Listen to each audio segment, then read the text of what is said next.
Safety.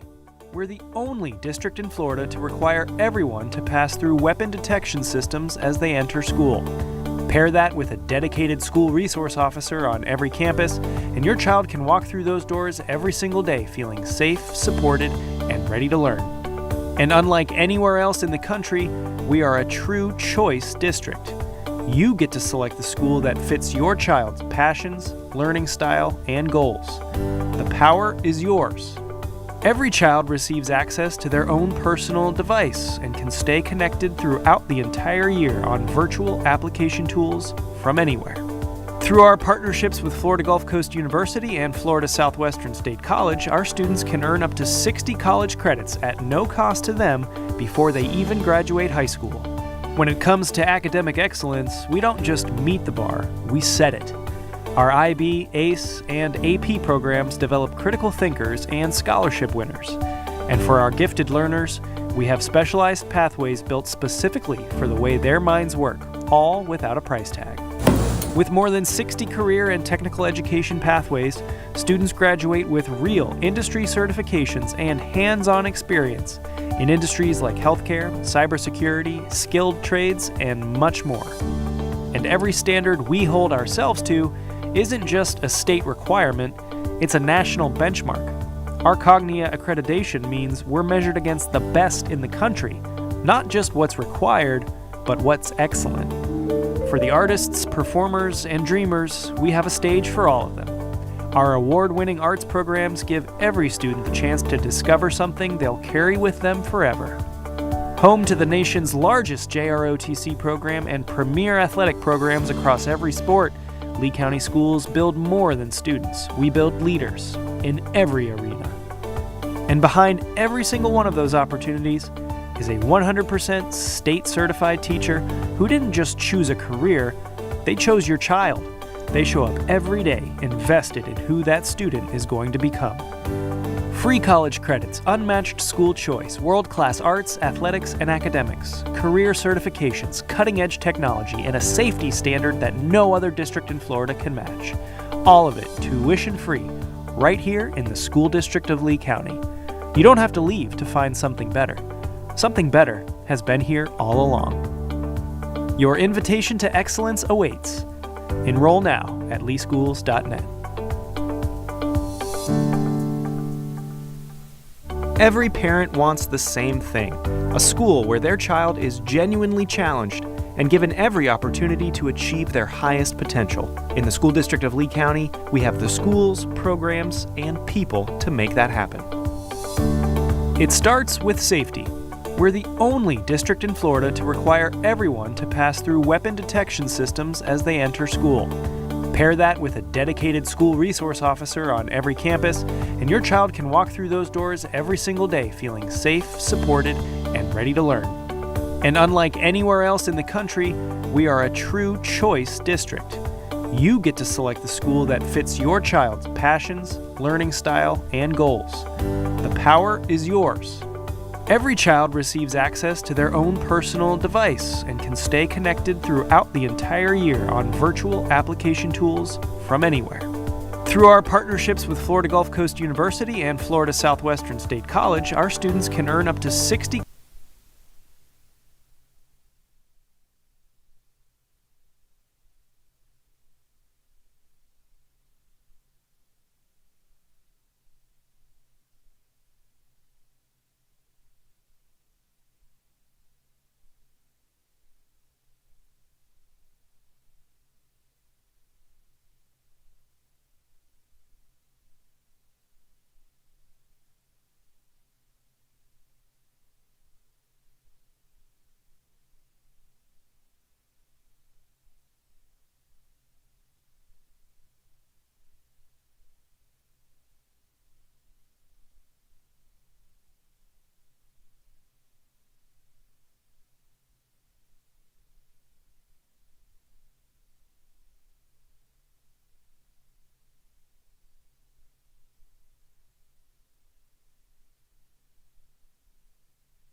Good afternoon.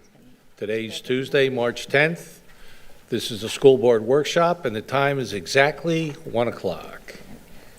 Sergeant of Arms, has the front lobby been attended to? Yes. Thank you, Chief. Dr. Cullen is unavailable today. In her stead, please welcome Deputy Superintendent Dr. Ken Savage. Dr. Savage, good to see you. There are 10 items on the agenda today. Construction change orders, January 2026. Construction projects update and bi-monthly updates. Safety update, operational. Number 4, 2026-2027 Code of Conduct for students and 2026-27 Code of Conduct for adults. Number 5 is policy review, briefing the first reading. 6, district strategy priorities, CTE partnerships and updates. 7th, the audit quarterly update. 8, ESE clustering for FY27. 9, public comment. And 10, for the good of the order and other business. Per board protocol, each member should aim for 4 minutes for their initial comments and 2 minutes for follow-up, for a total of 10 minutes during the discussion. The next on the agenda is our first agenda item.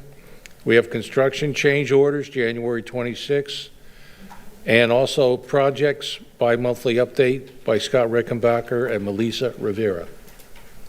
Good afternoon, board members. Good afternoon, Deputy Superintendent. Good afternoon, Board Attorney. My name is Scott Rickenbacker, Director of Construction. I have my coordinator, Melissa Rivera, with me. We're going to start off with a change order report that you can see up on your screens, and this is for January of 2026. We currently had direct material purchase orders in the amount of $339,780, which returned an amount of $19,280 back to the district. We had non-direct material purchases, mostly the returns, $369,492 and some change, returning $369,492 and change.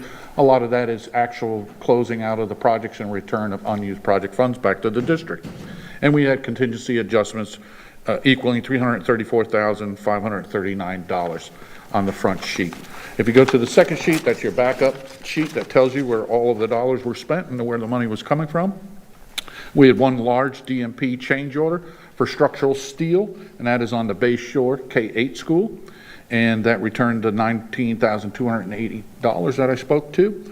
We had 3 pure change orders, and the biggest reductions returning the money back to the district were from Lehigh Senior court improvements, and that was done in order to put the staging campus for elementary L in that area. We had to shift some of the courts and provide that for the high school. And that money, $134,675, was returned to unused funds for the project.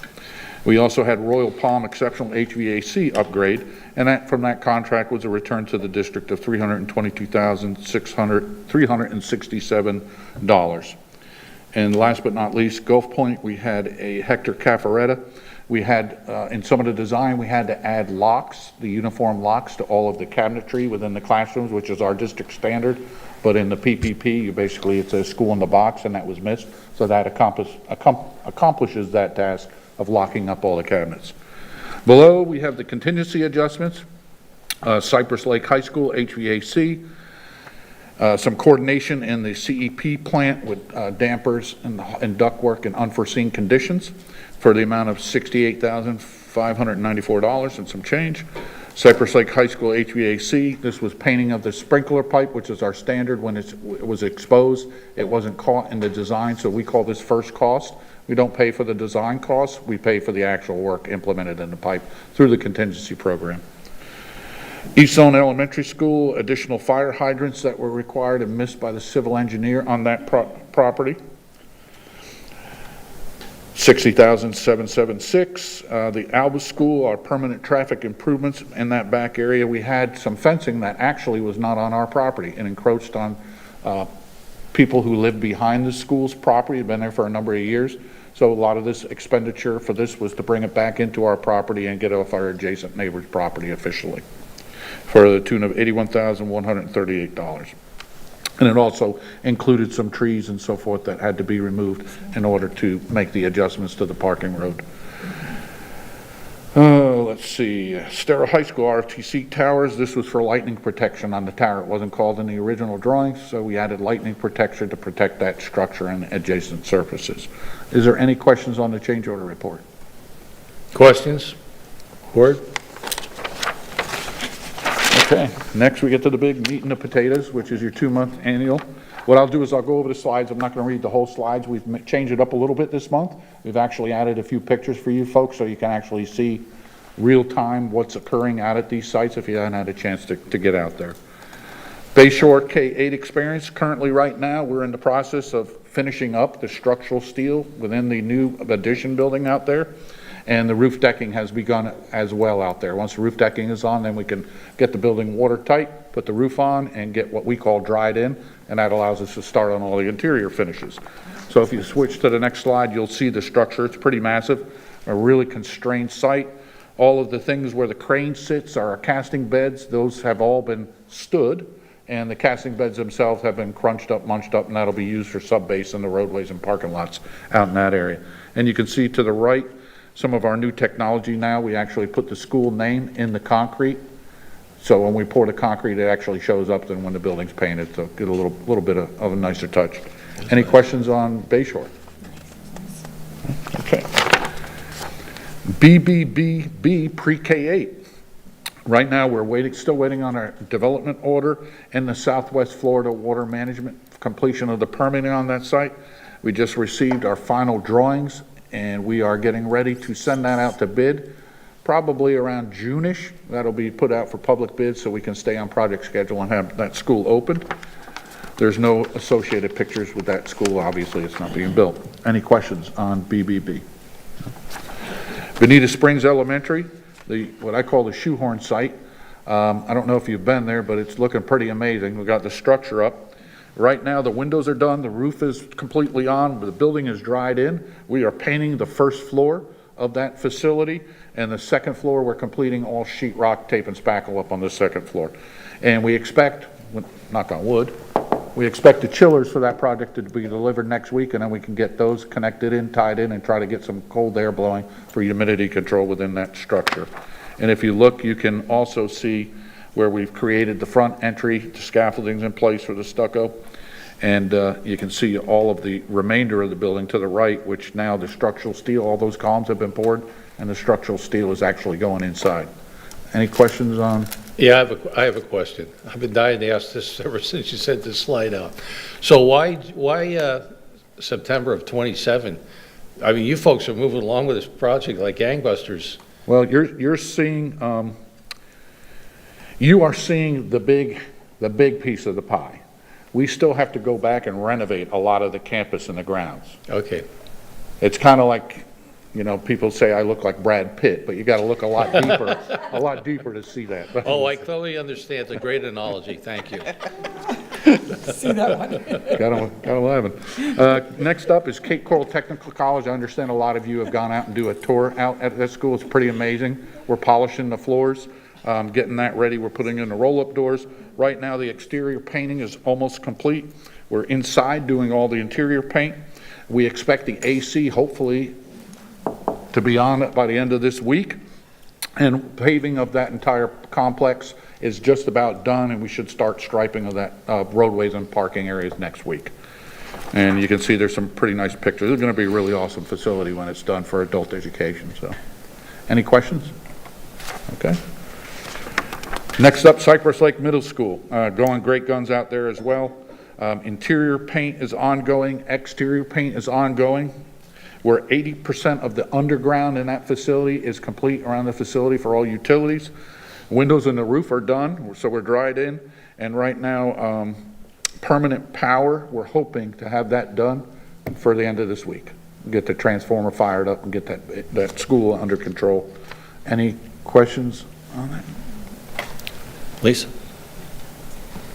I see substantial completion, February 27.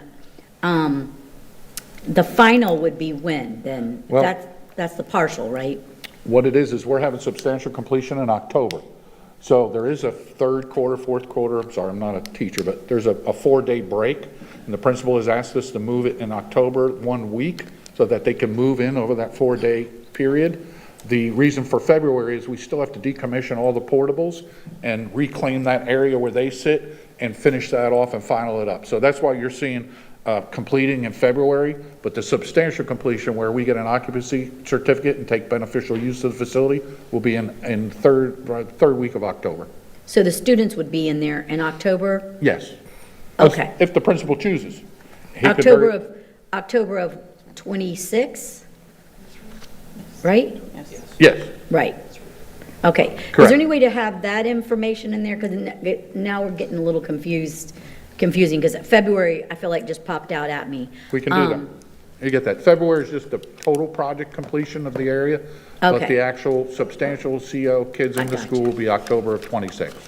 Okay, because I was thinking it was August of 26, they would be able to get in there, so got bumped out a little bit. And it could very There's well. portables behind, Melissa. No, That's, remember, it's all on the same site, so as they move into the one, that's Get it. still part of that same bill, is that whole aspect of the whole portable piece as well behind it. So while the students will physically be able to enter, we anticipate that third week of October of 26, exactly as you said. By the February 17th, the entire project, everything else is supposed to be, we're anticipating a substantial completion of the entire project, which would include everything in the portable behind, and any additional detail on that. And correct, and the reason we would have liked to have had this in August, it's always been October, and the reason for that is we had a construction management firm in place. We could not reach a negotiation for fee, so we lost about 2 or 3 months, hence why it's pushed in. Okay, into thank October. you. Now, one more question. Those portables, do we own all of those, or are we renting some and own some? We own most of them. There are a few that are leased, and the ones that are leased will be returned to the leasing company, and the others operations is working on a plan on remobilizing those and repurposing them for the district future use. Okay, and because I had a constituent ask me about being able to buy or purchase one of those if we own them, or if we're going to, sometimes we get rid of them or whatever.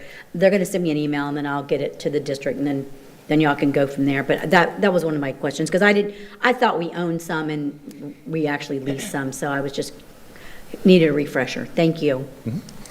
That's fine.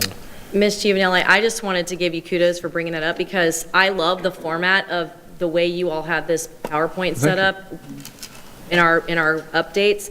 And I have had a couple of people ask me too, when do students walk through the door?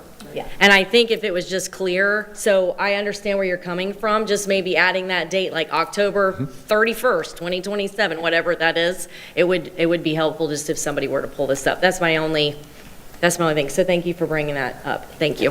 Absolutely. Will do. So, did we see the pictures already? Yep. Okay. Next up is Hefter Caffaretta, Junior K-8, out in the Cape. Currently, right now, the sewer, water, and electric are all active. We're hooked up, we're running. The parking lot, the asphalt is currently ongoing. We're marching around trying to get that all squared away. All the off-site work is complete in terms of utilities, meaning a force main and the water main. We have to go back and follow up with the sidewalks that go on top of where we disturb the work. And the AC is this week. We have what we call HVAC fans running. The chillers, we're hoping to have chilled air by the end of this week, which will provide humidity control, and we can really start dropping the tiles and do the interior finishes. And all those storefronts that go around, those are the major entries, the aluminum entries, those are going in this week as well. So windows are already in. And you can see it's a pretty massive school. It's huge if you haven't been out there, but it's come along great. Quality control is really good out there, and we're excited to get that finished up. Any questions? Yeah. I just want to say, whoever took the picture, thank you for the rainbow. Yeah, that's how That I was threw that in beautiful. there. Yeah, thank you. See that? That goes to the project manager, Debbie Kirchen, from my department, who took that out there right before the project meeting. Wow. Next up is Green Meadow Elementary. Right now, Green Meadow Elementary, formerly known as Elementary School L, is on the same site as OO Middle, and that's on Daniels and 82. So the primary force in this will be all the permitting that carries in the site development through the OO project. We are doing the staging school L, which is behind Lehigh Senior High School. That's underway. The portables are all set.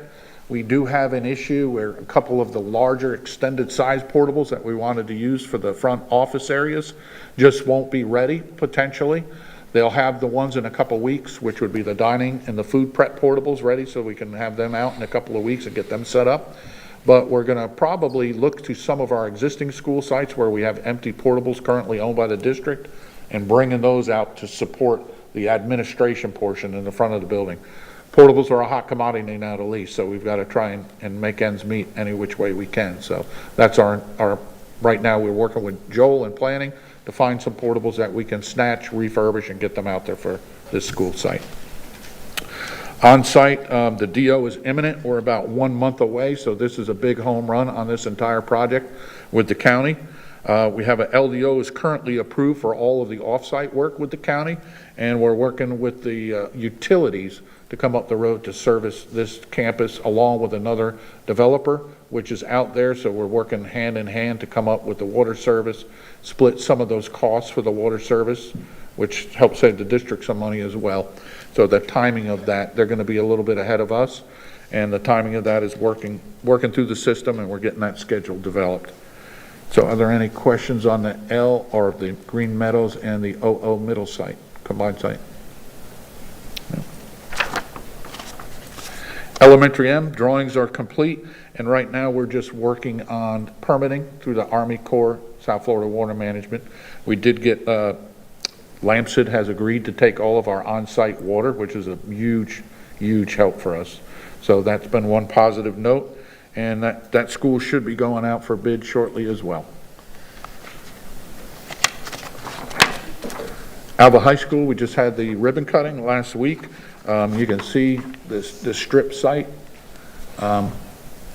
It's a big campus. It's a huge campus. And we're underway. We're already starting with our direct material purchases and shop drawings. So you'll see more of those big DMP tax savings coming to you in the change order reports in the following months to occur as we develop this site. Are there any questions on that? Okay. Debbie? Okay. I'm a little bit confused. So did we don't need a permit, or we don't have the permit? When I'm reading, it says no permit required. That's correct. That's So from Army Corps of Engineer, no permit required. Okay. We still have to get Southwest Florida Water Management, which we have gotten just recently. That went to FWC. There was one last checkoff. We got that at my last reporting to you. And we're moving forward. Now, we are working with the offsite, which is with FGUA for the water service and the sewer service connection fee. So that will be, those drawings are done. We're working out the logistics, and those approvals will have to come before the FGUA board and also your board as well. But pretty much all of it has been locked in, and then we can start the offsite work concurrently. So we're not, it's not pending, we have it, because it says pending on here. The Southwest Florida one, Yes, we have that. we have it, so we probably should just And we say that will we have change it that. now. Did we just get that? That Yeah. that way it's Okay, clean, so we just if we got have it. Thank you. Yes, and we'll change that in the Thank report you. so it reflects that. And then you see the attached monthly construction services report. You're going to see a new addition coming forward. We got rid of a lot of the color, and what we've tried to do is organize it by work scope. So you'll have HVAC compiled in a group. So we got rid of the alphabetical, and we're just doing it by new construction, traffic improvements, roofing, HVAC projects, so you can see what's happening. And the gray and white shading is just to alternate that to make it a little bit easier to see those various clusters. And currently, we have 32 projects on schedule, 6 are in permitting, 1 is in bidding, 8 are in closeout, 6 are in audit, for a total of 53 projects. Any questions? Mr. Jordan? Scott, can you please tell me, we still use the method for, we still have that method for how they get on this list, correct? As we, new items that come on, we have a way of putting them on the list, correct? Oh, that's us. Right, okay, I just want to make sure we're still using that, we're not moving things off, it's just, No, as they no. come in, we put them on. I leave everything on until it comes to the board and it gets final, the release of retainage on any project gets approved by you for payment. Everything stays on here, so when you see something in the audit process, we're literally probably 1 to 2 reports away from that coming off of the actual list. Okay. Once you approve the final payment, then that's project complete in my world. Thank you. Okay? But we have the capital plan for all new construction. The capital plan is the directive that gets me to put the large capital projects on here, as well as the operations, any projects we get from facility modifications. When those are engaged and we have funding, again, my department, we put them on this list for everybody's use. Thanks. That's it. Any questions? Dr. Savage, any comments? Well, I just wanted to, for the record, really make it very clear that no one has ever confused Brad Pitt with Scott Rickenbacker. That was all. You'd be surprised. Okay, any other comments? This is always a great way to start our meeting, our workshop. It's always positive. I get excited. The nice thing is looking across your scheduling, it says everything's on schedule. Yes, sir. So, but if we can move up that Bonita Springs Elementary, I might get you a signed autographed Brad Pitt picture, just to help you out a little bit. Okay, thank you very much. Thank you. You guys have a great day. Say the same. Okay. Cypress. Next, we have the safety update, in particular, the open gate process, presented by Dave Newland and Lisa Barnes.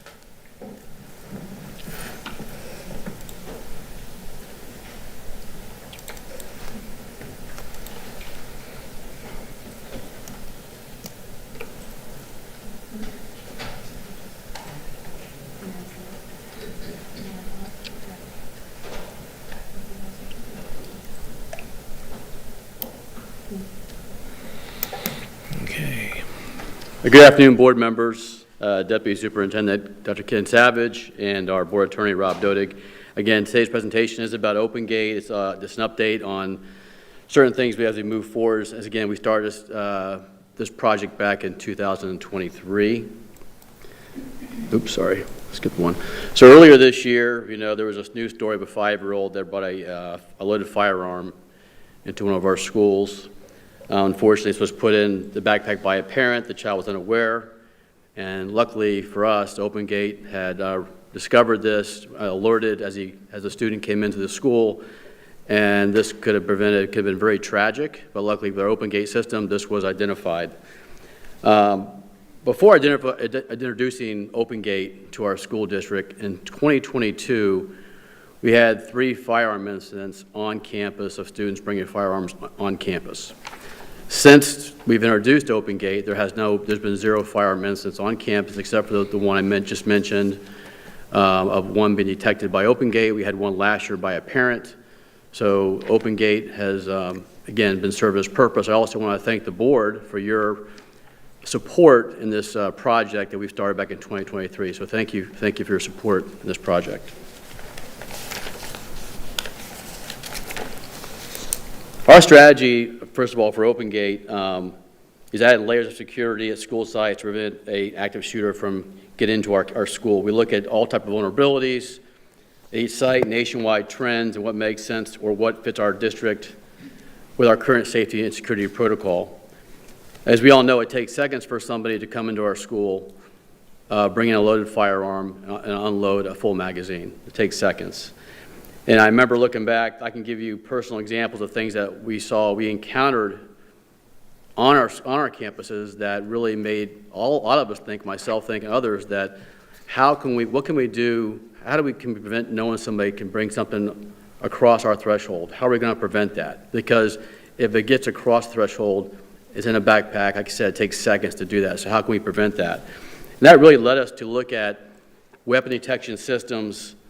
So we did a pilot program. If you remember, we tried different systems, then we ended up choosing Open Gate based on our pilot program, but also based on other locations that had given their input on using the same system. The other thing, too, is as far as deployment strategy, so when we started the program, we initiated Open Gate. Then the big project was, or obstacle was, how do we deploy this? Because we have so many schools, how do you start a program like this?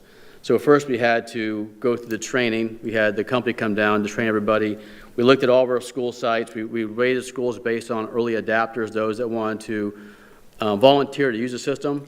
We also looked at every school based on design. So we had some schools that were based on less degree of difficulty based on how they were set up, maybe more of an indoor school. We had other schools that were more challenging, that we would call a high degree of difficulty. So once we had that established, we identified that, and we walked every campus. And one of the things we also want to try to do is control student or pedestrian traffic. We want to be able to limit as much as we can locations that students come in. So if a school maybe had 6 locations, can we reduce that to 4, for example? Let's try to control that pedestrian traffic and have them walk where we want them to walk. And so based on that, at that time we released so many schools at a time were being deployed as our staff were out at every single school, making sure that we worked that school until we felt they had, obviously, that they've trained, they practiced, not only the staff, but also students, and it was a successful deployment. So, but at that time, we had completed all of our schools by end of 2023. So one of the things I want to look at is, talk about here is, you see this slide here. When we first looked at OpenGate, the wondering was there ever going to be, was there a correlation, once we started this program, to incidents that occur on campus? When I say that, I mean arrests, notice to appear, and civil citations. And those of you who don't know what notice to appear is not actually a physical arrest, but it is a citation that you're given a court date that you must appear in front of court. A civil citation is a little different. Basically, those are lower level crimes that students can have diversion versus having an arrest record. So by statute, the agencies obviously try to go with civil citations, but there is a process in place that happens with that. They have to accept guilt. The parents must agree to it, and there are certain things that the student must agree to do. So that's what a civil citation is. So if you look at the slides, overall you'll see that in a 2023 to 25 comparison, this is mid-year. That's why it's 25. Just go into the mid-year because that's where we're at right now. You'll see overall, for the most part, there's a downward trend going from 2023 going to 2025. You have a couple that are higher, possibly. Obviously, overall, you've seen from 604 in 23 to 420 in 2025. I can talk about, for example, Fort Myers Police Department, I can talk that out a little bit. Why are they a little bit higher? Now, the thing is that the things that we worry about, or say, worry about everything, but the things that have gone down are obviously our weapons and threats. Those are the things that we always look at primarily.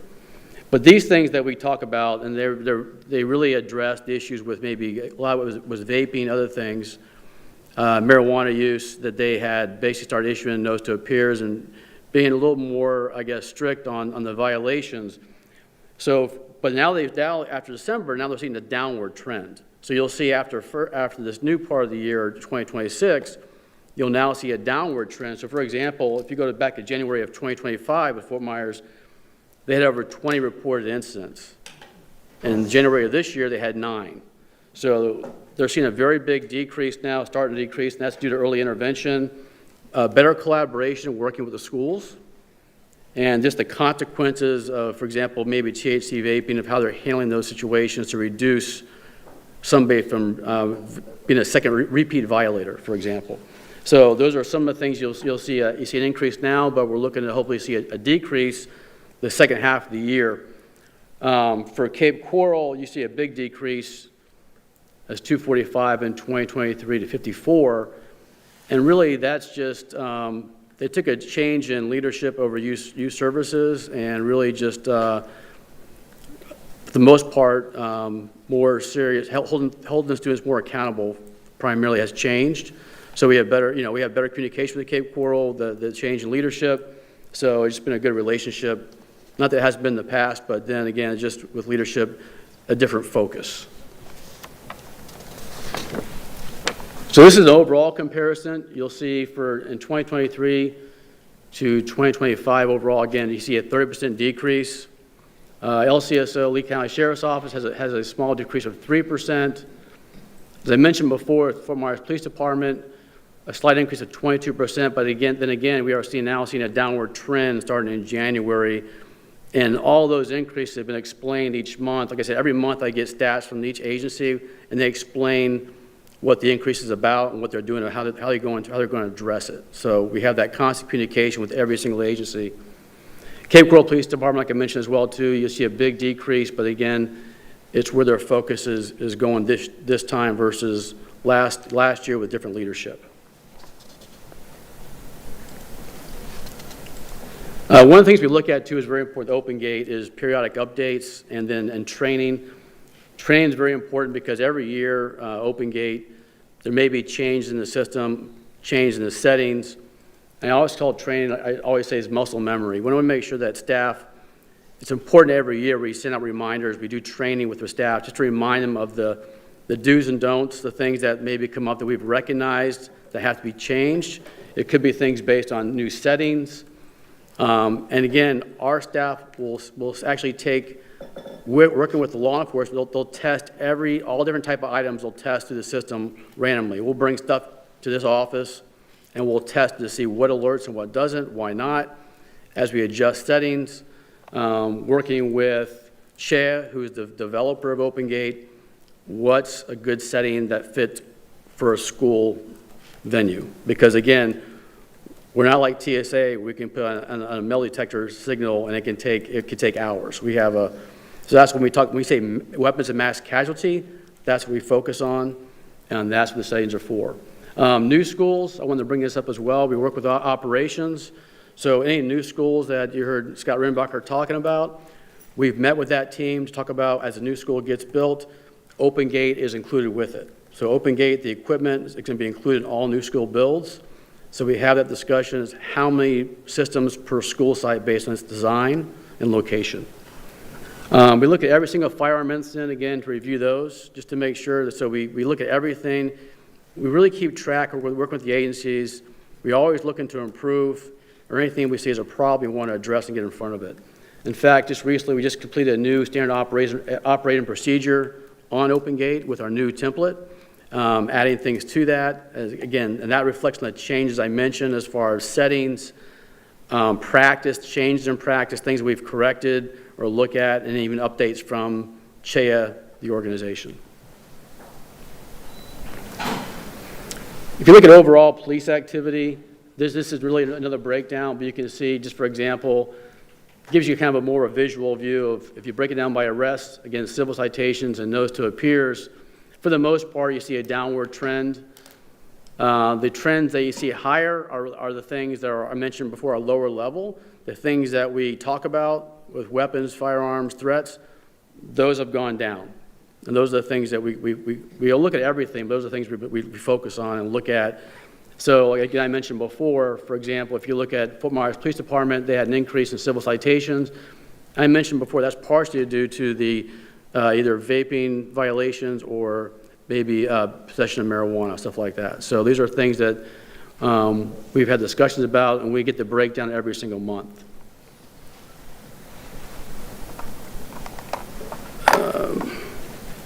I'm going to try to show you the video really quick.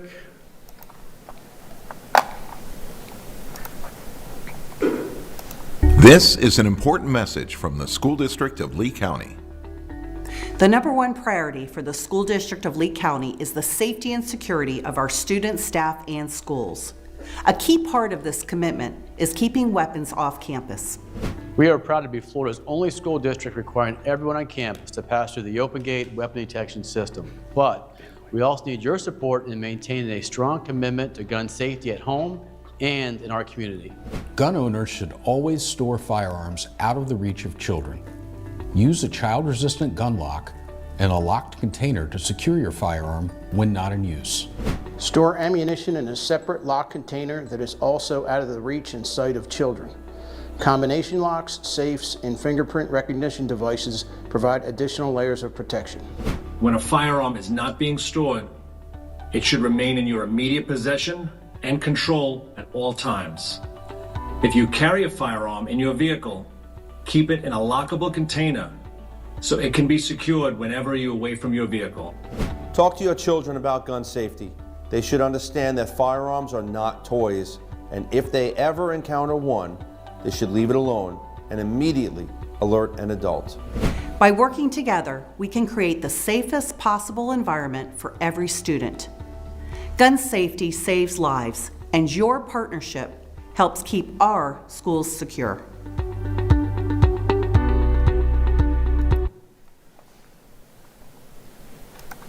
So I just wanted to highlight that, just to really kind of show that, first of all, thank all the agencies for doing the PSA together, but also the big part, we can catch the firearms coming through, but it really is a community effort on everybody to make sure that those that do have firearms to please lock them up safely, have those conversations with your kids. That's a big part of that too. So this is really a community effort to keep our schools safe. And I'll stand by for any questions. Thank you. Thank you. Well, just Savage? thank you, Dave, for the great update today, and just really, I want to kind of echo the great credit to this board for having the wisdom to really invest in safety as a priority. It's, to be one of the only districts in the whole country that has this level of investment for weapons deterrent. It's a pretty awesome thing to do for our entire community, and so just really a credit to this board and supporting that work. That said, we stand ready to answer any of your questions. Ms. Fine? I don't have any questions, but I do have a kudos. Mr. Newland, I cannot tell you how many times I go out in public and people are they're feeling so much more confident walking into our schools, walking into our extracurricular activities. And it's something that the public school offers that not every other school does. And safety is our number one concern. And I'll talk for myself, but I know that all of you on this dais feel the same exact way, that putting our kids' safety physically and mentally first is all of our priorities. So I just want to always applaud you for being innovative and being a step ahead. And I know that there's more to come, but this is definitely one of those things that I hear kudos all day long about at any school, and the staff enjoys it. Enjoys not the right word. The staff is appreciative of the fact that students and teachers and adults have to walk through these to make sure that their day-to-day job is safe. So thank you. Thank you. Any other comments from board members? Okay. Oh, thank you.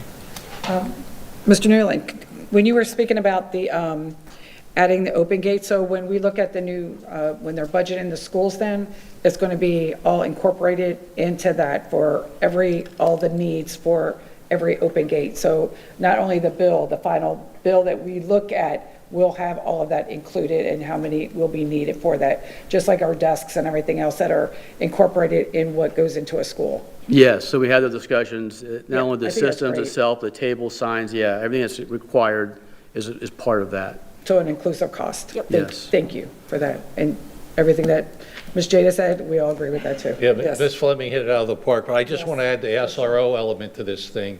Every school I went to last week, I was really impressed with the activities of the SROs, particularly addressing the children and the parents as they pull up in their cars. And it's amazing how this Friday, the SRO, he knew every parent that pulled up. And I was just really impressed with that because it really sets the tone for security. So great job. Thank you. I did want to recognize also, if I forget, the schools too, because I know when we went down this endeavor of Open Gate and putting this in all the schools, that their support, their staffing every day doing this, I really want to thank them to make this come true too as well. So just want to thank them for all their efforts. Okay, thank you very much. Excellent presentation. Okay, talking about school safety, moving right along. Here's the next one's very connected to this last presentation. We have the 2026-2027 Code of Conduct for students and the 2026-2027 Code of Conduct for adults. The briefing by Dr. Colleen Tim and Tammy Scott. Good afternoon. Tammy's going to go ahead and start us off, and you'll hear some repeat of what we've talked about before, and then we have a little bit of new information to share with you.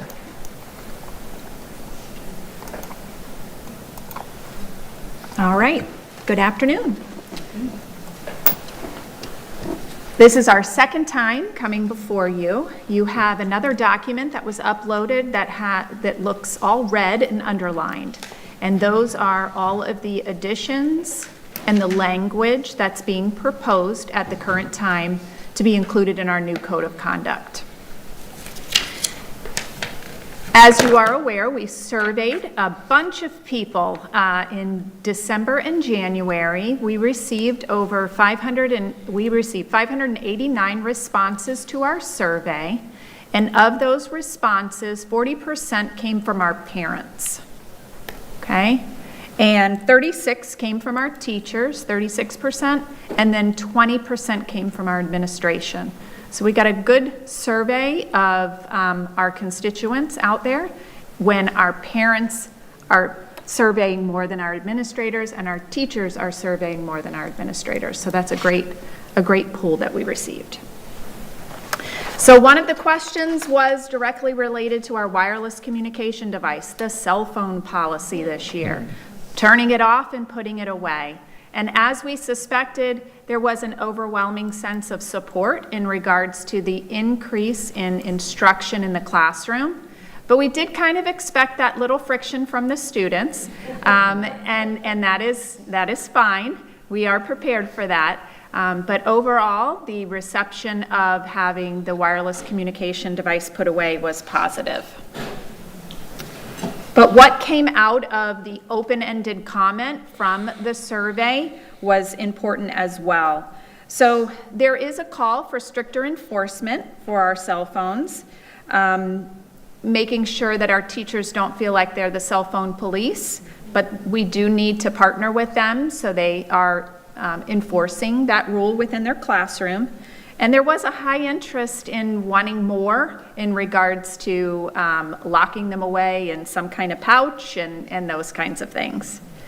Also, recognizing that the cell phone is a distraction, but then the attempts of using their Chromebooks for things rather than the cell phone being the option.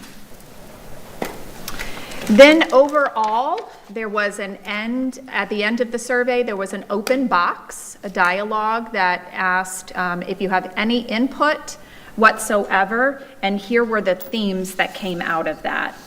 So definitely a desire for stricter enforcement of the cell phone to combat issues students, that strong desire that they have to engage with their phones.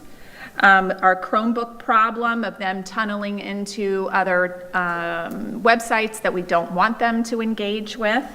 Having consistency with the discipline piece has always been something that we've discussed every year, but it does come up within our survey.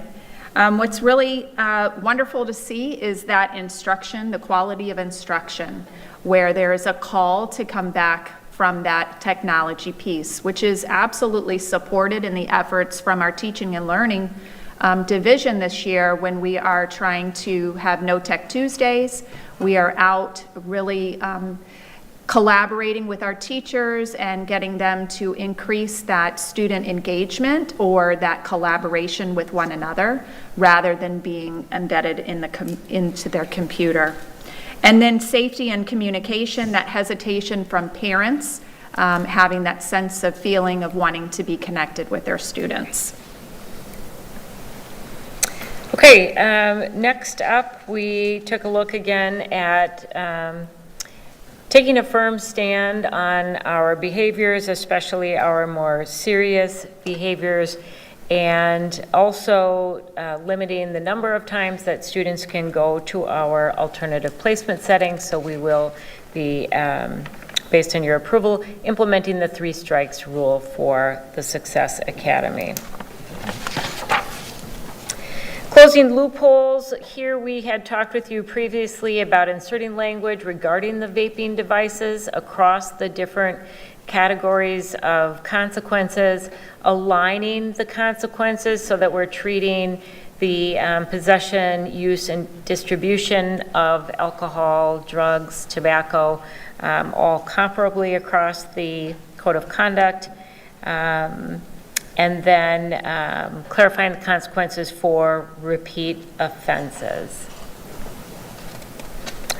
Modernizing our approach to replica weapons. Again, we talked about that, and again, this does fall very nicely on the heels of the presentation just before us in terms of treating those replica weapons that cause fear, cause a disruption to the environment in the same way that we do actual weapons. And then here is a new piece for you, technology and AI. There's a lot of rumbling within legislation about what's going to happen with AI. It appears that that is probably at a standstill at the current time. I want to point out that our handbook already addresses AI in terms of cheating. So when we took a look at what might come to pass with legislation, we felt that our current code of conduct treats very well the inappropriate use of AI. But we have added in just proactively a piece about the parental rights. So this will appear in the code of conduct and then on our website where all of the other notifications for parents under the parental rights lives. And then another piece of it is, and this kind of goes along with the mental health, and we will be talking with kids through the student advisory group fourth quarter about how much technology is too much technology, but this idea that technology could replace a human relationship in your life. So just helping kids develop good awareness and balance with AI, and that it doesn't replace social interactions. And then adult code of conduct, we did not have any updates for you. So just to provide a few snippets of the quotes from our constituents in regards to the survey, there were 3 that I definitely wanted to highlight for you today. One says that the clarity around safety procedures and what is not tolerated on campus makes me feel much more comfortable sending my child to school every morning. The next one was, I appreciate that the current code emphasizes respect and responsibility. It sets a professional tone for our students that will serve them well beyond high school. And a third one is, the Chromebooks have become more of a digital toy than a learning tool. We need a code of conduct that treats off-task device use as a significant disruption, not a minor tech glitch. So that definitely will carry over in the conversations with the student advisory in the next couple months. So we are currently in that phase of our final feedback from you, and the next time you see the code, it will be finalized and ready for your approval. And with that, I would send it back to Dr. Savage. Well, again, thank you, Dr. Tim and Ms. Scott, for helping to brief this material forward. You can tell I've definitely taken a lot of feedback and summarized it very effectively across all the different groups. We stand ready to answer any board member questions on this. Board questions, Ms. Fleming? Sure. There are so many things in the code of conduct, but one of the things that is highlighted the most when I'm around is like school uniforms or school student attire, dress code issues, etc. Could you just touch briefly for the public? I think I already know the answer, but how schools or principals go about deciding whether or not they would like their students to be in uniform, out of uniform, certain colors. Could you just touch on that for the public to hear about how the process for that? Thank you. Are you referring more to when a school adopts a different dress code? Yes, please. And so there is a very formal process. It is embedded within a policy of the school district. There are many schools that did that many, many years ago, and it has continued on with that policy. That creates an environment where the parents were on board and voted for it, the staff, all of that. So they've gone through that process. There are schools that have had a certain school dress code procedure or requirement for a couple decades. So that is definitely something that schools have the opportunity to do if they so choose, but there is a direct policy that outlines that. Okay, Ms. Jordan. Thank you for the presentation. My question is on the AI and technology. So how do, and I see that, so we have this in the code of conduct, but how are we teaching our teachers to understand, for instance, there was something that just took place the other day, and a child was told that they used AI because their writing was not consistent, it was different. So obviously they had to use AI, which in fact that they had not used it. A parent was called on it and a conversation was had. So, and the parent was there when the child wrote it. So hence they know that it was not AI. But then they went on and on about the integrity of the students because it was through AI. So how do we make sure that that does not take place, and how are we training people to, because I could look at this, I would not know if that AI generated or not. My grandkids can look at it and tell me it is, because I don't know what to look for. So how are we doing that? Because I don't want that situation to occur when we are now saying that students are not using their own mind but they're using AI to create their stories I think or assignments. that's a good question. And we are certainly in our beginning stages of implementing AI. We actually now have an AI governance committee that's meeting regularly to provide guidance to our teachers and to our principals. So we will continue to get better. If you look at what we're doing this summer with the Summer Summit, it's going to be a beautiful blend of your traditional teaching that, requires active engagement and collaboration away from technology as well as with technology. So it's incumbent on us as a district just to continue to provide that training to our staff.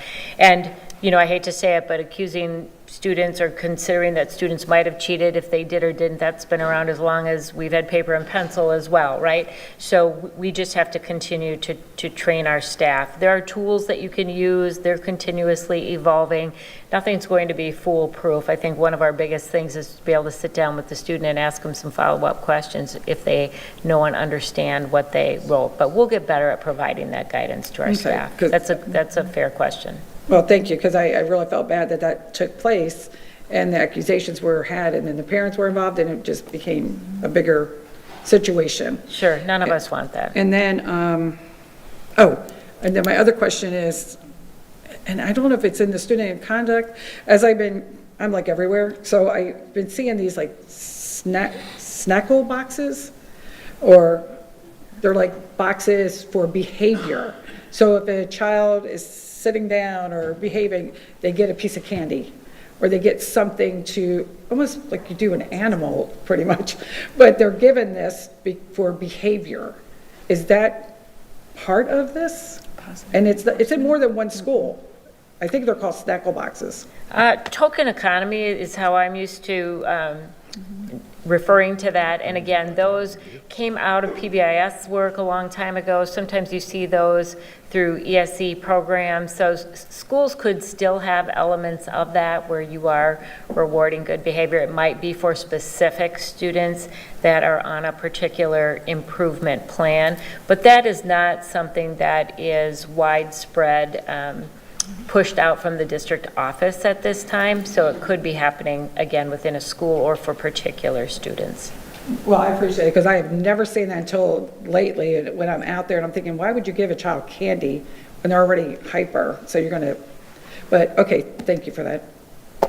That's it, thank you, Chair. Yeah, Melissa? I do have. So I have a question back regarding the code of conduct and the dress code. So I think when we were having, just recently when we had that cold spell, and I can't remember exactly what happened, but I saw all over Facebook how parents were, the jackets, and schools were telling them to go buy jackets, or I don't know, refresh my memory, but that's going off their code of conduct, right? Mm-hmm. That's what they did. So how is that addressed, and how is that communicated to all schools and to the community? Because that was just to wear warm clothes was an issue, okay? So can we talk about that a little bit, please? Well, I would say, there was a message that went out from Dr. Carlin encouraging families to make sure that their students were equipped, wardrobe-wise for the cold weather. And then any family that would have been struggling in that time would have been able to go to their counselor, their social worker. We would have marshaled resources to help those students be equipped for that cold weather. But yeah, there was definitely information on those cold days. School was going to be in session, and make sure that you were as prepared for it as you can. And I know that's a challenge here, but I'm going to tell you, back in Wisconsin, it's the same challenge we have, telling people to prepare to wait for the bus in 30 below weather. So, it's always going to be a challenge. Schools will help out wherever they can. Thank you. I think one of the issues was I don't think they wanted to have school the next day because it was going to be 30. And we didn't close schools down because kids had to walk in the cold weather, which it was 30. But I think we take a priority in education, and we can't miss a day. As I was told. Butts in the seats, butts in the seats. How many butts are in the seats? Because it's important for them to have that instructional time. And so Yes, it was a cold day. I mean, I think even some people kept their child home that day. So it's a priority for us, and we're not going to deviate from that. And I just wanted to have that conversation. Thank you. Yeah, I just have 2 comments, and then I'll go to Mr. Savage. 2 kudos, actually.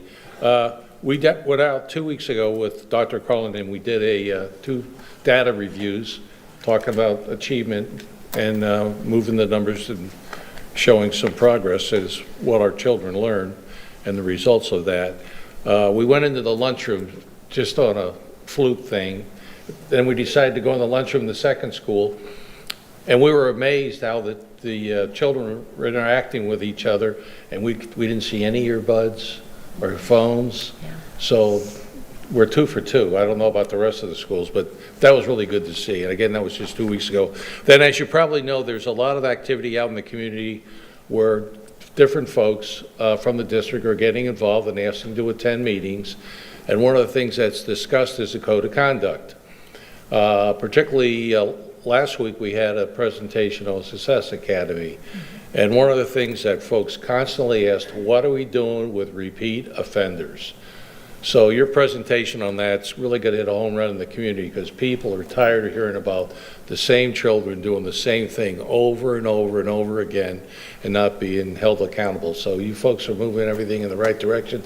I was just telling a group of folks last night I was really impressed watching the last 6 years of what you folks have done with the code of conduct. We really have this thing pretty well lined up to where it needs to be. And I think Ms. Fleming mentioned it.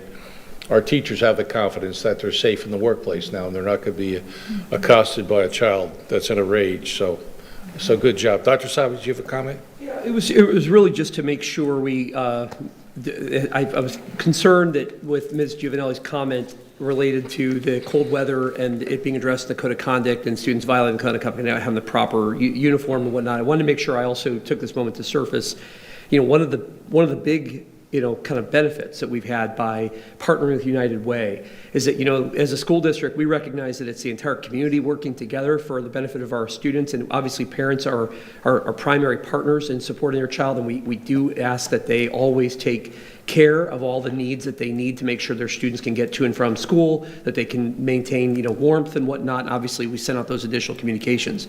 But additional to that, we have in our building a school resource center that essentially helps to fill in the gap. If a family doesn't have some of those needs, if they can't necessarily figure out how to help support their child in that way, we allow them to work in partnership with all of our schools, our social workers, all sorts of basic needs met. That can include school uniforms, that can include toiletries, that can include all manner of things, including things like jackets, backpacks, you name it.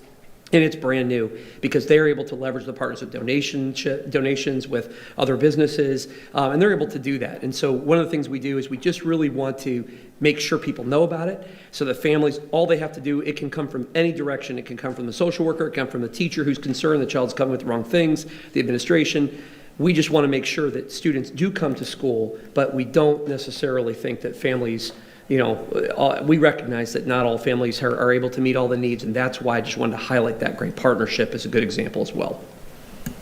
Okay. Go ahead. So the school just would need to send a message to the United Way here, and they would have it delivered, right, to the school, right? They just make They that utilize our request. pony system. It's out of this world, and it can come from any of those directions. It could have come from a teacher, it could have come from a social worker. It's just one of those things to make sure that if families have it and they're uncomfortable with it, if we see a need, that we're able to respond to that need so the student doesn't miss school. That's why I wanted to make that connection, because I think we did take a little bit of flack over that we were putting, we weren't kind of looking at safety, and I just wanted to kind of debunk that a little bit and say, not only are we doing those things, but we're also providing that incredible benefit to all of our students and their families. Thank you. Okay, thank you. David. Just real quick on what Dr. Savage was just saying, and when it goes back to the school, they have no idea who it is because their names are not on it, so it's all by initials. So there's no ever a shame for anything. And a lot of the principals sent out notification to all their parents on what to wear, like pants, jeans, whatever was acceptable. But that went out across the district as well. Thank you. Okay, thank you very much. Okay, next we have the policy review briefing, first reading by Mr. Robert Dodig and Ms. Brophy. Did I miss somebody? All right, so I'll give Ms. Brophy a chance to get up there. Oh, I'm sorry.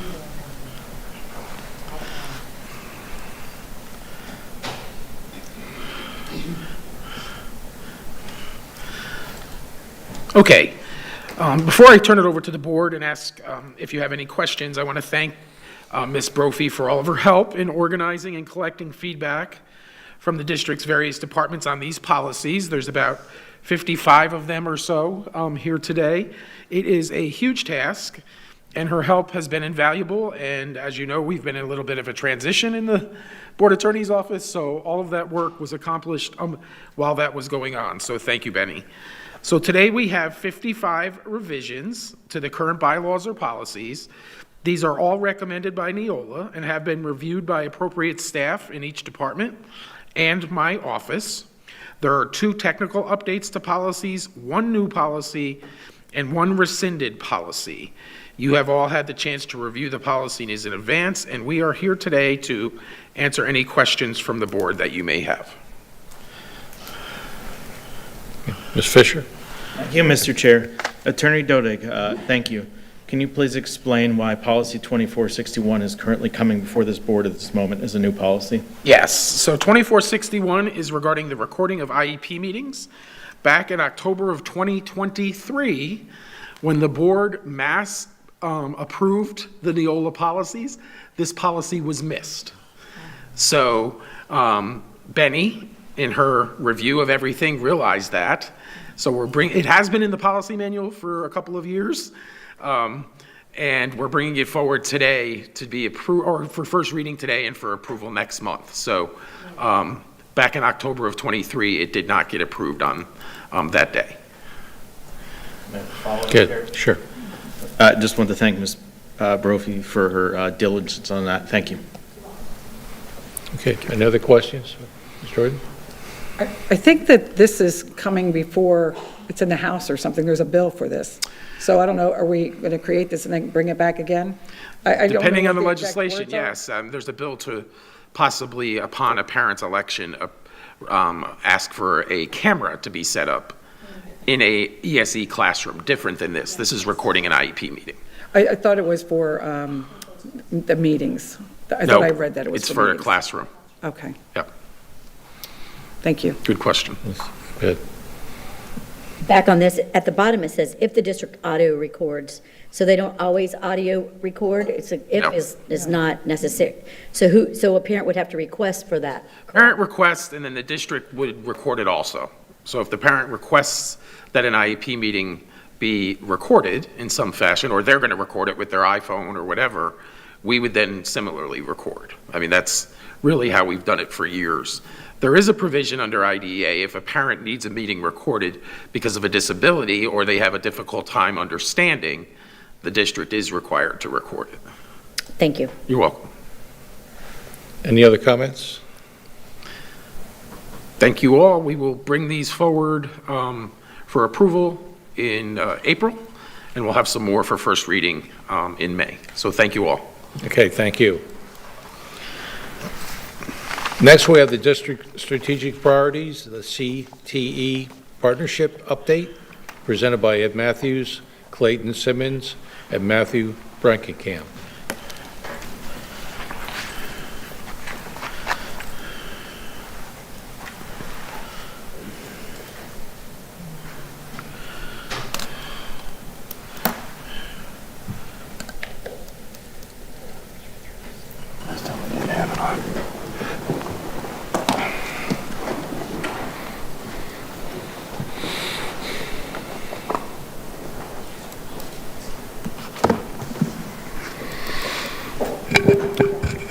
Good afternoon, everyone. My name is Ed Matthews, Associate Superintendent for Career Technical Education, and with me I have Matt Bredenkamp, Director for Career Technical Education, and all the way to our left we have Mr. Clayton Simmons, Executive Director for the School District of Lee County. So if you go back real quick, we have a 20 to 30-minute presentation depending on our questions and comments in regards to our Career Technical Education program for the School District of Lee County and our focus on business partnerships. This is a great opportunity to show off all the work that we have done for this past year. So up on the screen here, you will see that here recently, our governor, Mr. DeSantis, recently declared that we are #1 in the entire nation in Florida CTE for our workforce development program.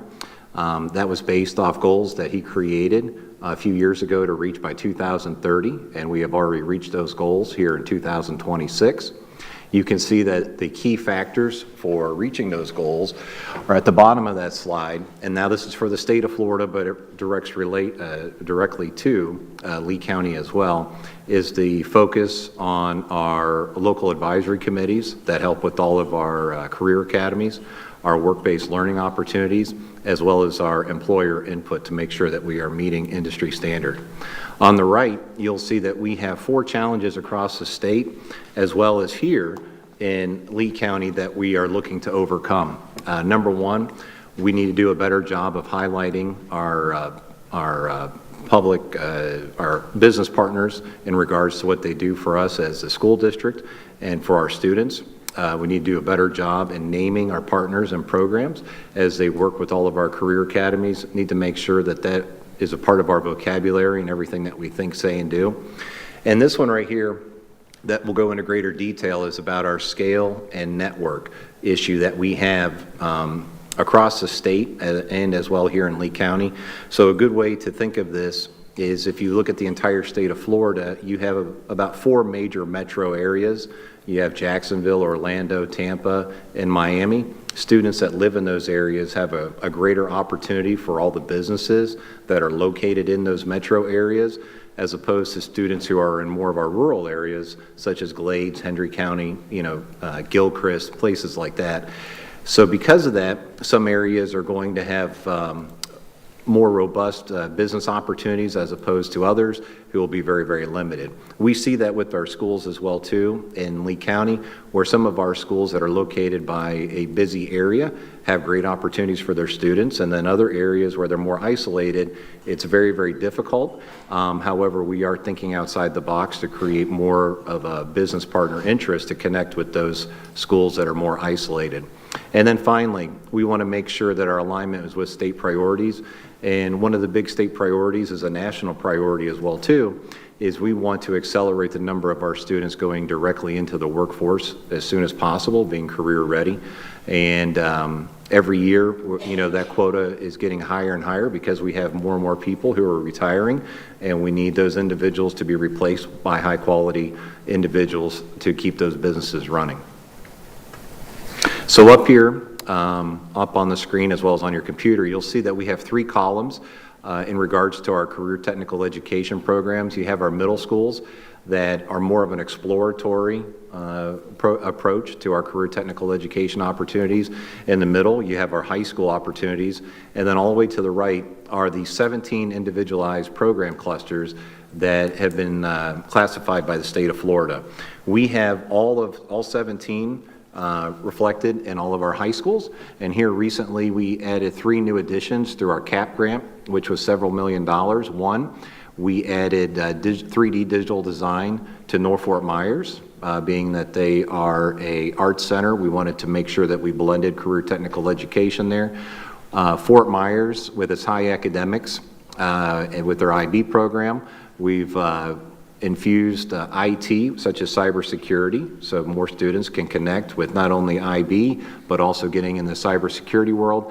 And then finally, with Bonita Springs, the Bull Sharks have a great location, and they already have an outstanding aviation program, so we are adding an aviation mechanics program as well, too. All of these different programs have allowed our students to have great success in the 17 different program clusters. And at this time, Mr. Bredenkamp will take over.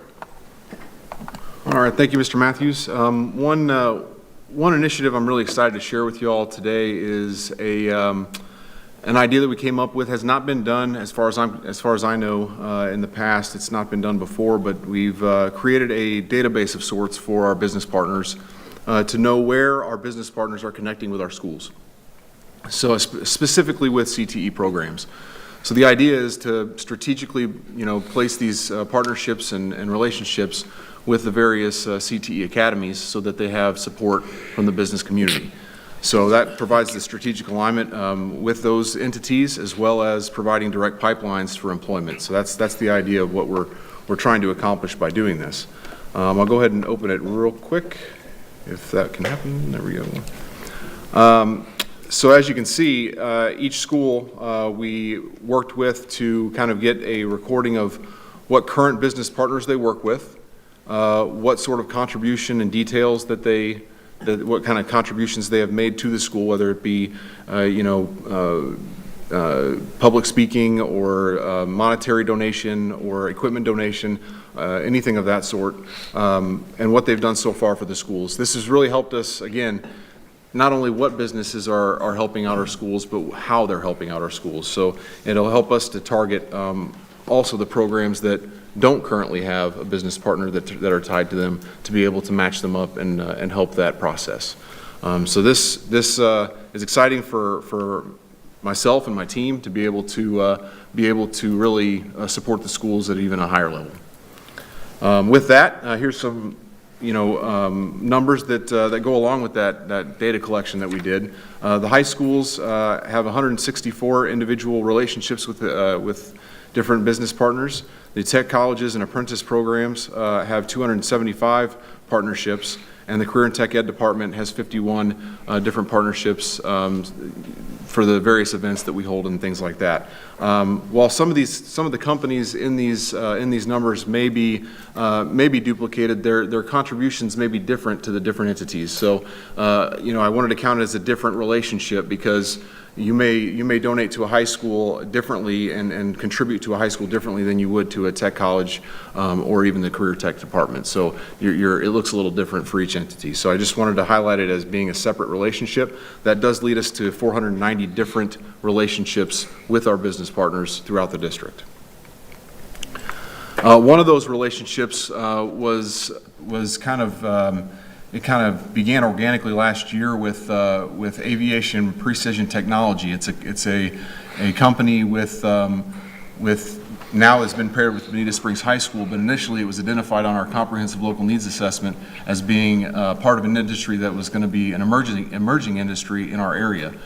So by tying an academy to this company, we've been able to establish that relationship between Bonita Springs High School and Aviation Precision Technology. With that relationship, we've been able to apply for the CAP grant, as you know, and we were awarded money to begin that academy, which will be starting, the fleshing out of how we're going to spend the money, and that's all starting now. So we've been awarded the money, and we're starting the building of that program now. And Aviation Precision Technology is pretty exciting. They're very excited about this, because we very much so can help with their workforce moving forward, and they're even looking at ways to potentially donate even an entire jet engine to the program, to be able to display it at Bonita Springs and have the kids be able to see the different parts and clean it up, work on it. And I don't know if it'll end up back in a plane or not. It might be a retired engine, but it will.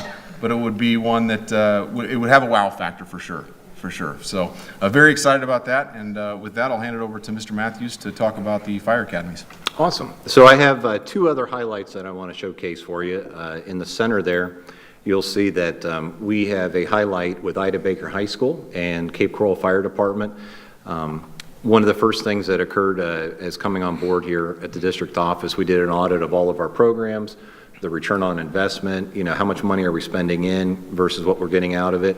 And we discovered that the current way that we were doing our fire academy programs was extremely, extremely expensive, and the return on our investment was very limited.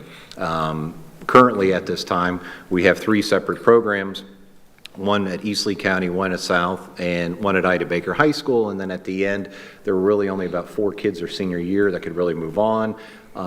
Some other things that could be added into it, but it was really an outdated model.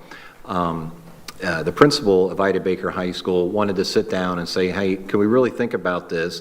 Because Cape Coral Fire Department is very passionate about the growth that they have coming up in the next 5, 10, 15 years, and they really want to grow their own. So through some collaboration with the fire chief at Cape Coral Fire Department. We were able to come to an understanding where we will have Cape Coral Fire Department have a full academy at Ida Baker High School where they're paying for everything except we will cover the cost of the instructor.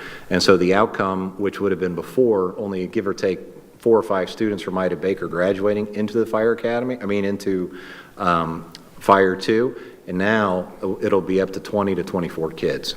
So it's a huge, huge endeavor, and Cape Coral Fire Department needs these individuals yesterday. They're going to be expanding, I believe it is 8 firehouses in the next 15 years, and so that is a lot of firefighters, and they have a lot of individuals retiring, and so we want to grow our own and make sure that those students are successful. And then all the way to the right on your display there, you're going to see Lee Health. We have gone all in on Lee Health. They are #1 employer for Lee County as a whole. We've already had a sit-down summit with all of our principals, district officials. I believe Ms. Jordan was there as well too. I mean, they are very in on growing their own with us as School District of Lee County. Our students can start at $20 an hour. Every position for them starts at $20 an hour, which is a great entry point. Currently at this time, we have a very robust medical program throughout all of our high schools, but we're adding on to it. We're adding 4 this year, and we're looking to add more as the years go on. We just have to look at funding and interest and instructors, so there's a lot of collaboration going on.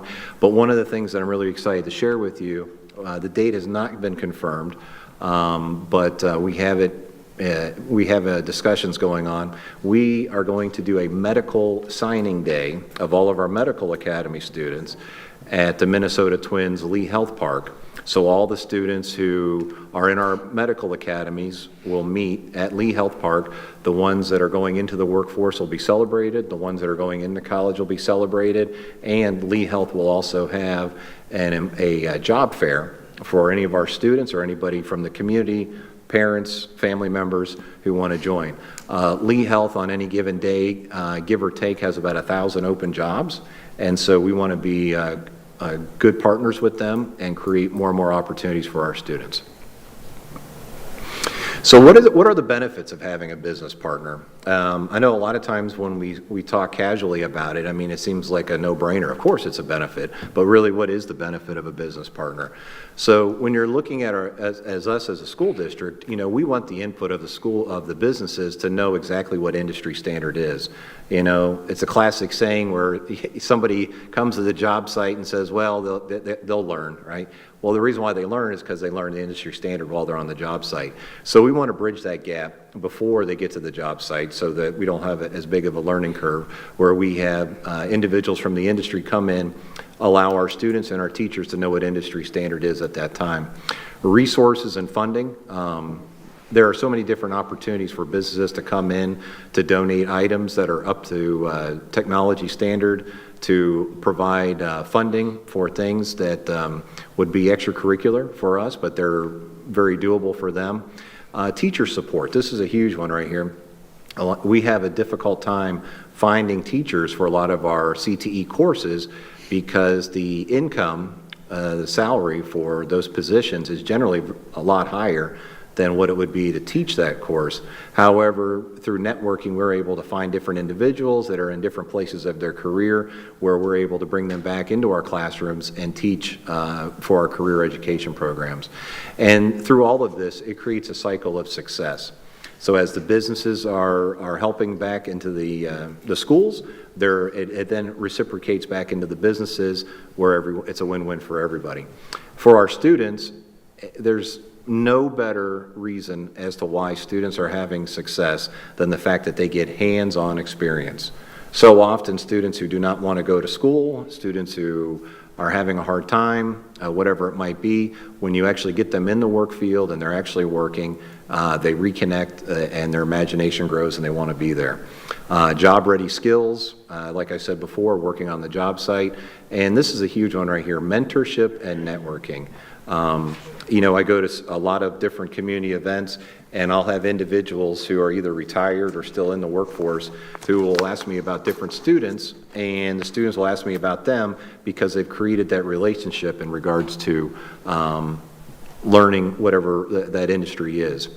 And then finally, for our businesses, we want them to understand that having a partnership with us is a win-win financial success for you. It creates a talent pipeline. The skills are upgraded where they don't have to pay for them. We can help them with that. And in the end, it creates a win-win cycle for everyone. Now at this time, I'll have Mr. Simmons take over. Thank you, Mr. Matthews. So when Dr. Carlin came on board, she really tasked us, our department, with increasing business partners in the community and having a bigger footprint with that. So I'm excited to share some positive progress we've made in increasing our district business partners. And one big one is the career advisory boards. I know many of you have been to them. And they started last year, and you can see the enrollment on the screen. 63 was our first one, and then 91 at the end of last year. This year, the first one at Estero, we increased all the way to 112 participants. That's business partners. And then Dunbar, we were at 123 this past one. You remember the one at Dunbar was the coldest day of the year, so it was great that they all showed up to that. But we're also learning as we have these, and this. We learned that we have a captive audience. And when you have a captive audience of business partners, we have designed the meetings so at the beginning, we gather information from them, which helps us make better decisions on how we're going to operate. And one of them is we give them a survey based on the workforce needs that they have in their particular field. So we can gather that information right there in real time and then use that to make decisions on how we're going to grow our programs. The second component is when you have them at the beginning and they're excited, you can ask them, how are you going to commit to the students in schools? And then they list how they're going to commit and how they can commit. And then we reach back out to them and we recruit them to become business partners and help our schools. So this has been a fantastic program. You can see that we have grown 95% since September of 2024. The next one that we are excited about is something called Pathways to Success. And these are this is a tier 1, and we'll talk a little bit about tiers in a little bit. A tier 1 is how they can get involved with the district making a slight commitment. And what that is coming in and speaking to our students. And we reach out to local business leaders and people of different professions to come in and speak to our students in an intimate setting. Usually it's between 40 to 100 students. They're in there. They sit up front as a panel. We do seed the students with some beginning questions, and then once it gets rolling, it kind of grows and grows and grows, and the students are really excited. And it's really interesting to hear how these business leaders and professionals, how they became interested, their education, and what our students would need to do if they were interested in a similar profession.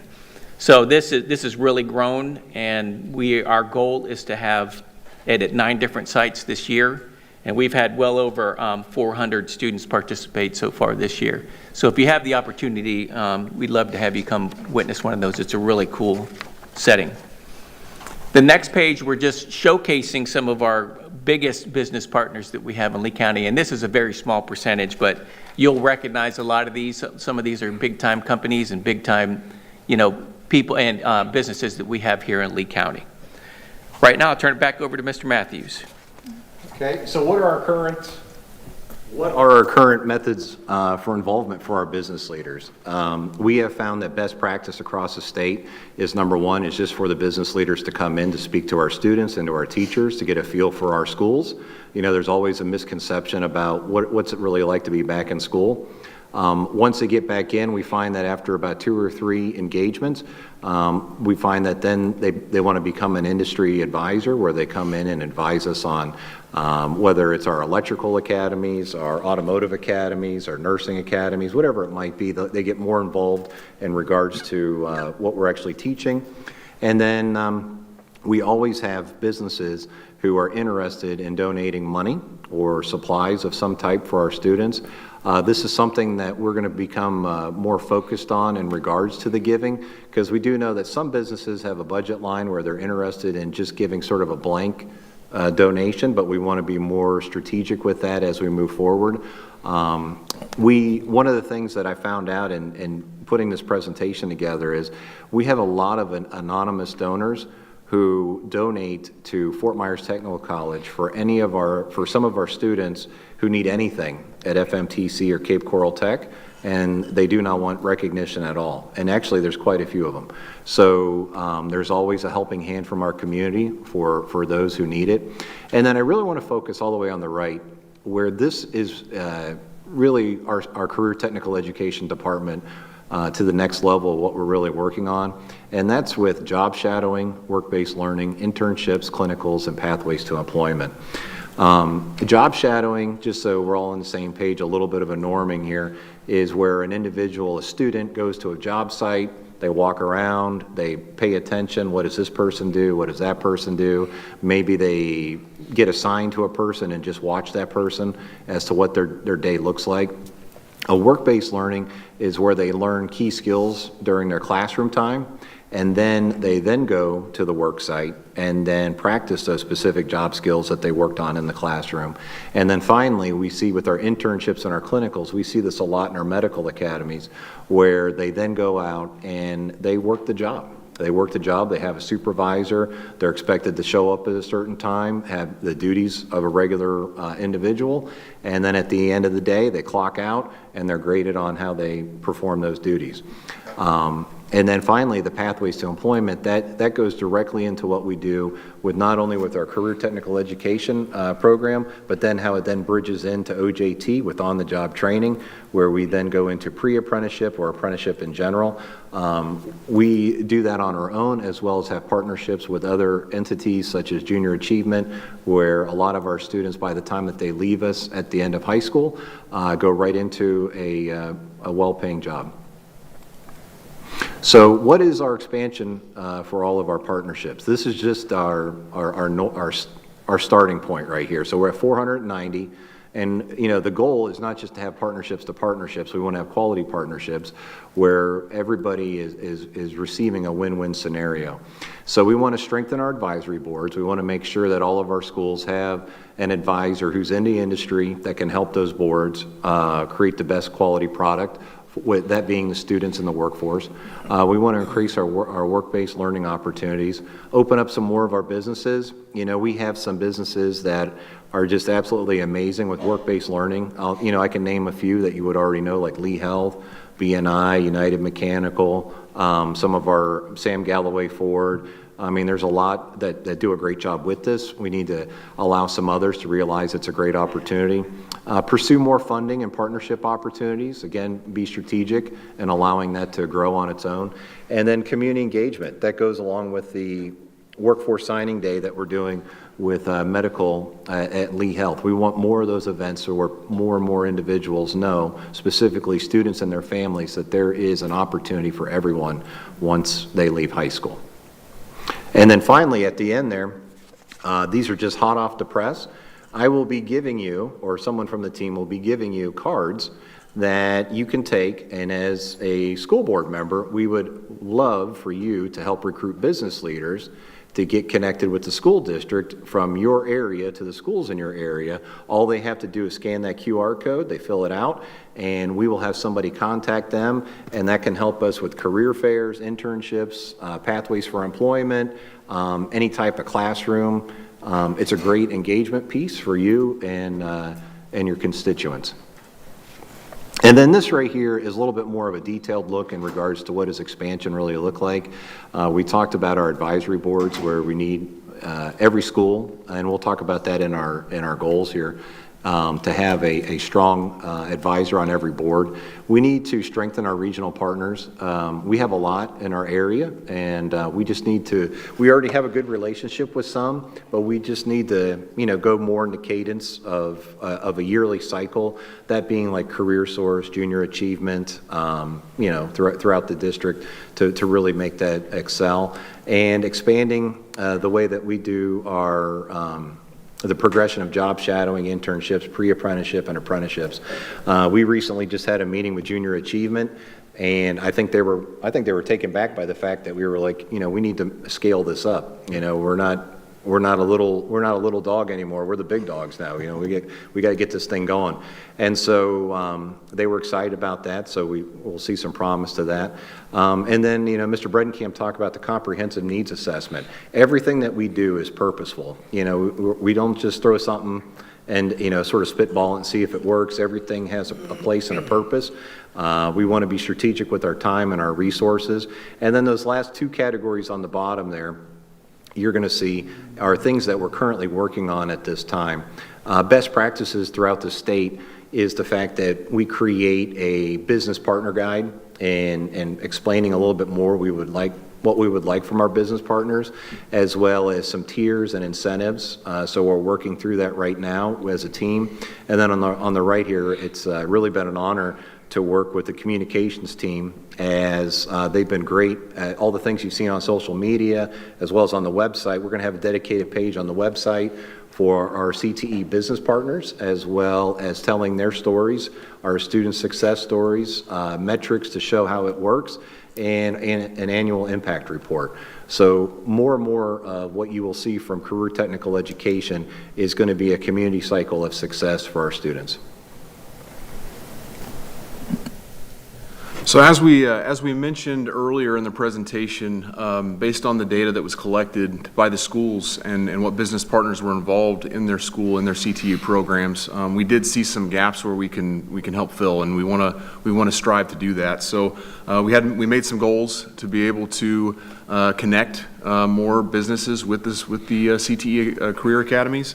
And so by June 2027, we want to be sure to secure at least one active business partner per academy. And while some have, 3 or 4 for one academy, there are academies out there that do not have any. And as we grow academies, as we make new academies, we want to make sure that they have a business partner alongside them. So we want to ensure that they all have at least one business partner to be able to tie those kids into real-world experiences. But by 2029, we want to see at least 3 in each. So we really want to push the schools to continue nurturing those relationships, growing those relationships, and as new businesses even come into the area, being able to connect those new businesses to the schools, but never stopping and leaving it at status quo, because as soon as a company closes or moves on or moves out of the area, that academy may no longer have support. So we want to make sure that we're really cultivating the relationships and growing those relationships over time. So those are our goals over the next 3 years. Excited to do that and see the work that it creates. So. Thank you. And if you have any questions or comments, I'm excited to, the team here is excited to answer. Well, just want to say thank you again. Obviously, Mr. Matthews, Mr. Bredenkamp, Mr. Simmons, the very exciting presentation today, a lot of material in there. But actually, the comment that I have is really directed towards our board members. So, you saw a few slides back, there was a little QR about connecting. But here's something that I think, a lot of folks don't always realize. You, as our board members, you're also business people. And a lot of the people you interact with are business people. You know people out in the community. That doesn't mean they have to own the business, but if they have a business interest, this is an area that you can help us, because right there, they're out there beating the bushes. They're tracking and organizing schools that don't have anything. But what a great question you can ask anyone who happens to strike up a conversation with you is, hey, which school program are you partnered with?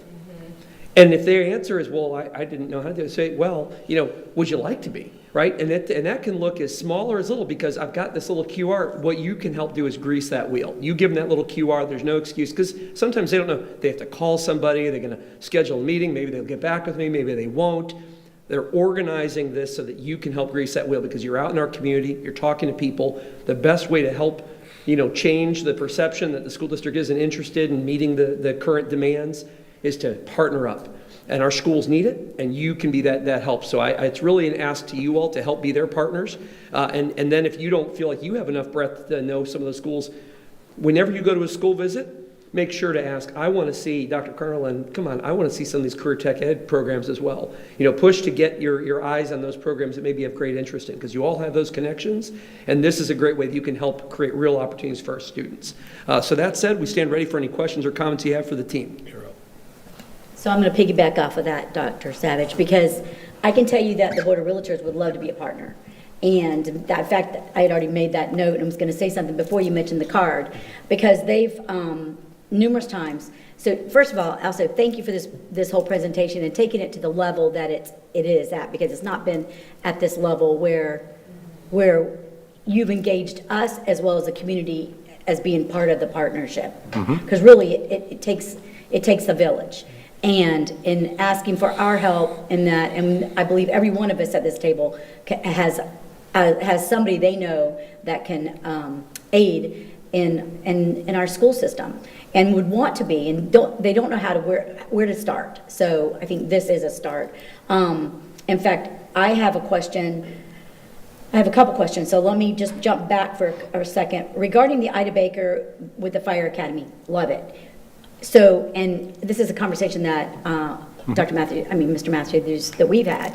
So it's not going to be at South anymore. You're going to take that down. Can you explain that a little bit? That I think that program is not going to be, there's not going to be a fire academy there anymore.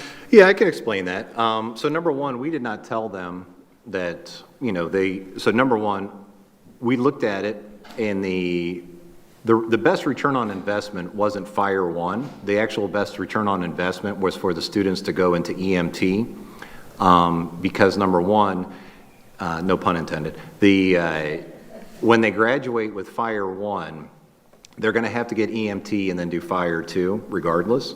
And a lot of times our students, they go to the military, they go to college, whatever it might be, and there's a 2-year window that if they don't use that Fire One, they lose it. And so we had a lot of students who were going through Fire One, then they would go off and do whatever, and they never continued on with what they were supposed to be doing. So the thinking is, for some of our students, it would be better just to finish their EMT, because once they finish their EMT, they can go immediately into the workforce, because with Fire One, you cannot go into the workforce. You can go in as a volunteer, but you're not going to get paid. But with EMT, not only can you work as, let's say, emergency services, but you can also work in hospitals, different daycare facilities, things of that nature. And so that was the opportunity. However, unfortunately, at South Fort Myers High School, they made the decision to stop it altogether because the enrollment just wasn't there. They just weren't getting the interest for the number of students that they had, and so they're planning to go in a different direction other than going through that fire location. Now, in regards to Ida Baker High School, one of the main reasons why this makes so much sense that Ida Baker High School is because literally catty corner from Ida Baker High School, the city of Cape Coral has built a training center for new firefighters very close to their facility. So in talking to their fire chief and his team, it was really a win-win scenario for everybody. The stars were in alignment for that particular scenario. So thank you for that, because I actually personally have some friends that their children had done they did EMT backwards and the fire. So I think that is the first step, because if they don't get the EMT, they cannot be a fireman, my understanding, correct? Yeah. So I think it's important that we start the path correctly, if we can. And like you said, because they can get out of high school and have a job immediately. Actually, one of my friends, she's making her son do that first, take that employment before even becoming a fireman, because she feels like, and they're not wanting to, some of them are not wanting, I've got more than one friend doing this, but one of them doesn't want to do that, but the other mom is like, I see this as a learning the job, and this is a key element to doing this first. So I thought that was interesting. She was like, and she's making him do that, and if he's gonna stay under her roof, that's what she's planning, and they've worked it out. But I thought that was interesting, especially since that you're kind of redirecting that pathway, career path. And I don't want to share it publicly at this time, but we also have interest from a couple, one in particular city entity that also is looking to sponsor another fire academy as well too. But we do not, we don't have everything finalized, so I don't want to make that public yet. Right. So thank you for that. And then regarding the link to the business partner, is that for public as well? Is that anyone can look at that, or is that just in-house, internal? I was just curious. Are you talking about the database that we had? That is just internal. Okay, so, and that, as a realtor by day, in fact, some of these I have referred out. My shower door has done a few shower doors for me, for clients. So I think would behoove us to have that ability. If someone wanted to get on our website and look at who our partnership, they want to patronize them. I would prefer to patronize them that supports our community than someone that just came from, I don't know, New York and decided to open up shop here. You know what I'm saying? I'm all about local people. I think that's very smart, and I agree with you. And we will make sure that that's part of our business partnership webpage that'll be a part of the district site. I mean, I think that would be a selling point for any business that wants to do business with us and partner up, that we're promoting them by our own means, which is I would see that as a possible incentive as to why they would want to do that, yes. Right. So that's my point. And then I have one more question. Sprouts. So I don't see that as a business partner, but yeah, in my mindset, they are. And so, because I went and looked at I would consider them part of hospitality, and they're not just gardens. We could have students that go to work at Sprouts. They could probably mentor. They probably would help teach them management. I just think that that's an opportunity that we're missing, and Sprouts gives us a lot of money that I think they should be up here on this, next to Cape Coral or whatever. So I don't know how, because I know this is kind of out of your realm a little bit, but yet I don't think it is. I am excited about Sprouts, if you're excited about Sprouts, and we will make Sprouts a part of that inventory. Well, I think we all sprouted. I think it's got the message. But I mean, that's just an example. I think there's probably more that I'm not aware of, Yes. honestly. And I know this is probably not really your umbrella, but yet I feel like it kind of is. So, and I believe today's presentation, I just want everybody to understand that this is much like everything else we do, it's a continuation of work. It's not a destination. I'm actually pretty excited the fact that we have 490 business partners, and I'm excited about the fact that we were able to provide you that information to where you could sort of pat them on the back. And like you said, we would like to invite more, and we would like to recognize more. I believe we did that audit, over about a month? About a month, 6 weeks. And so as the year goes on, if we can add to that, and please email me, text me, you have my number, anything, and we'll make sure that either myself or someone on the team follows up with them, and I want to make sure that it's a win-win for everybody. Thank you. Ms. Schiavano? Yeah. So yeah, thank you for this. I guess one of the areas, and I know I met with you in regards to CTE, are there any programs currently where we could use more partners? Maybe is there one specific academy or program where we were lacking in that partner support that we need to do a better outreach for? I believe that if you were to look at the map of the district and look at our schools that are in more of an isolated area, those schools need more help. And the reason being is they just do not have the business partners by them to get connected. That's something that we're constantly working through. But if you look at the schools that are more of in a busier area, they tend to do pretty well. It's a neighborhood kind of thing. So I think if, I don't want to name any particular school. I don't want to make it seem like it's a negative. I think it's just a challenge. No, I just meant like the actual academies itself, not even a school. Is there an actual academy or a program that just needs more partner support than others?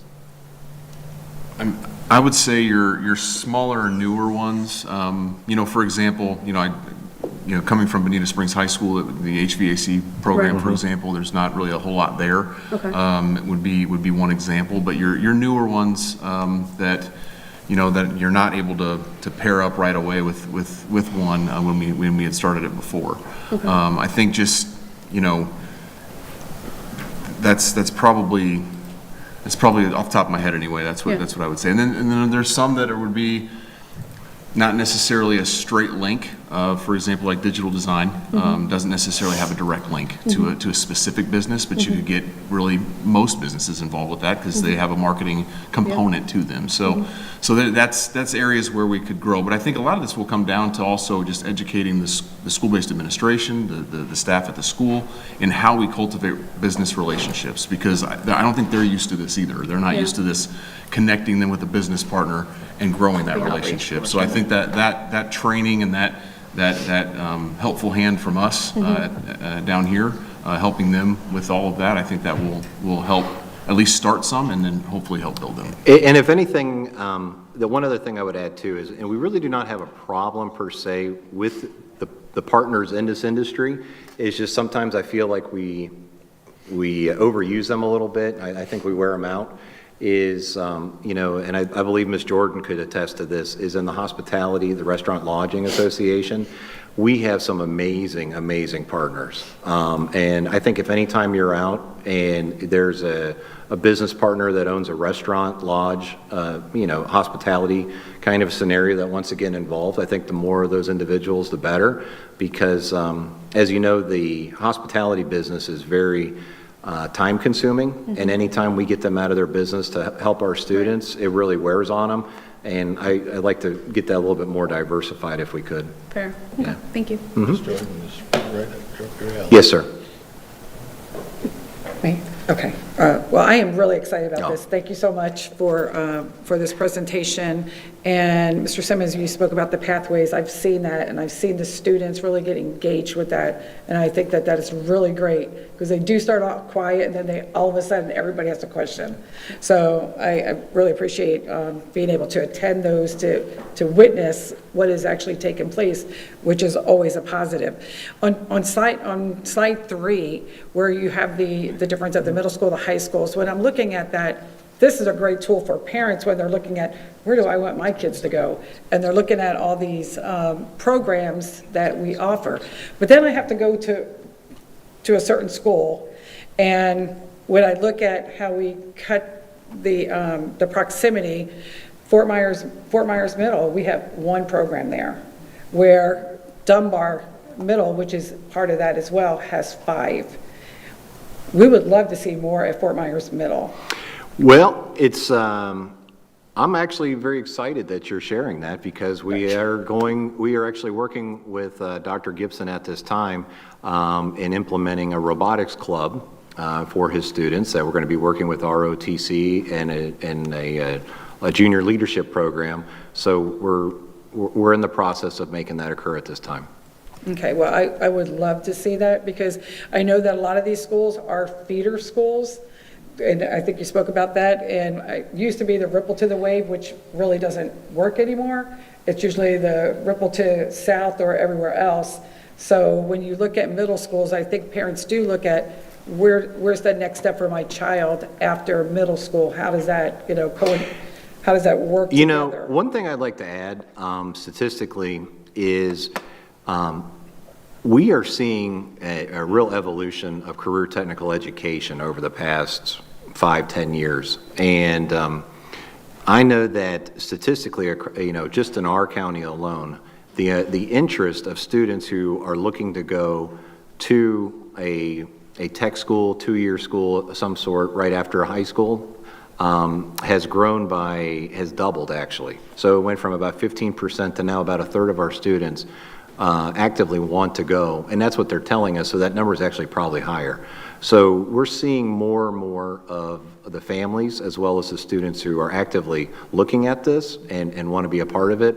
So I would expect that, like at the middle school level and at the high school level, you'll see more and more of our schools showcasing this information to get student interest. Yeah, and I agree with you there, because I know as a parent, I wanted my kids to go to college. That was I was honed in on that. But now with all my grandkids, I'm like, okay, we need a mechanic, we need a plumber, we need this. So now it's like, okay, and you can get a job right out of school. So yes, the times are changing, and I just really thank you, and I can't wait to have that card. And and I just one other statistic I want to share with you. The average salary of one of our students leaving Cape Coral Tech or Fort Myers Tech is $56,000 a year. So, I mean, if you really think about that, with the Pell Grant, and you're starting working at age 18 or 19 on your income already with no debt, you're going in a very positive direction. Thank you. Thank you all. Ms. Fisher, you. Thank you, Mr. Chair. Thank you, gentlemen, for all your hard work. It's been appreciated. We've talked about business partnerships for a long time in this district, and I'm glad to see there's some action occurring at this point. So thank you, gentlemen. 2 comments. First one is, kind of all-encompassing on this of how we look at district-wide our students. One of the things I want to continue to beat the drum on is even CT partnerships and exposure with our elementary schools. For example, Ravi Podorf with the new Lee Health Challenger campus right over there. Again, it's going to be different than middle school or high school, but I want to make sure our students in elementary still get that exposure and see, whether these business owners and people come into the schools, talk to them and show them different kinds of areas of work, because I think that's important. So, second thing, I just wanted to say thank you to Chief Mike Russell from Cape Coral Fire Department and the Cape Coral Fire Department for making this happen. Thank you, gentlemen. Thank you. Okay. For the expansions that we have for our K through 8, so we have the West Zone and the South Zone that are going to come into the middle school. Where are they on, like Hector is going to be a K through 8 now, so they're going to have the middle school component. You have J-Con English as well. What does that look like for them on a track with these middle school programs? Do we know? Just to help put the middle schools in perspective and what's recently happened with CTE in middle school. So this past summer, the state had passed legislation that is now moved what's called a digital tool certification that they used to be able to earn at the middle school level. They've moved that to 5th grade, which is great for the elementary schools, but leaves a gap in funding for middle schools. So it's now a challenge, and I've challenged my team with looking at different ways to incorporate the middle schools into CTE without putting a burden on the school's budget. So for me, that's looking at for us, that's looking at the different grants that we have coming through CTE and looking how we can redistribute to help middle schools. How can we help support them and their endeavors with that? But then it's also communicating with the elementary schools their opportunity to now earn digital tool certifications. So that's something that a lot of the districts were holding back on implementing, because it changes a lot of different things at the elementary school level in terms of when are you going to have the time to put this into the curriculum and into the schedule. So that's a conversation to happen with the elementary school principals. But not to go too roundabout what you were looking for in your answer there, but I wanted to make sure you knew that there is now that potential funding gap between high school and elementary school that we have with middle schools that makes it a little more challenging. With the K-8s, the ones that are becoming K-8s, I would treat that exactly like I would any other middle school. It would be a 6 through 8 type of initiative. So any middle school initiatives that are done would be geared towards that 6 through 8 grade level, not just the middle schools that are labeled middle schools. Ms. Fleming, you got a comment? Yeah, thank you. So a couple of things. This is exactly why all of us, I feel, on this dais, get out into the community. We sometimes get a little backlash about why we're out and where we're at and what we're doing, et cetera, and it's to make these connections, because I can't tell you how many times I have a conversation with someone that asks how to help, because you don't know where the need is if no one has ever told you. A lot of these, not just small businesses, medium business, large businesses, corporations, they want to buy into what the public school district is offering their employers' children, and so it's great that we're out doing things like that, having these conversations. I'm not going to get into the mailer, but a mailer went out about maybe a week or two ago. This is exactly what the community also needs to know. What we're offering outside of any other educational environment, what this public school district is offering. And it's really important to get our message out. And this is a way to get our message out. Whether it's a commercial, whether it's a mailer, I mean, let's face it, we are in a competitive environment with Step Up. And this is something that we offer that other people don't. And I'm not talking negatively or positively about, but we are in the market now of customer service. And this is a service that the public school district offers. And I applaud the whole entire team for this, because this is the new era of a lot. I have a son this is exactly what he wants to do. And he's in college right now. And, it's really important. The other thing is, I don't think we've talked enough about our partnership with Lee Health. Mr. Persons and I were able to attend a luncheon last week about the update of what Lee Health is doing in our community. 30 children a day are being born in Lee County. That's one classroom a day. I mean, do the math.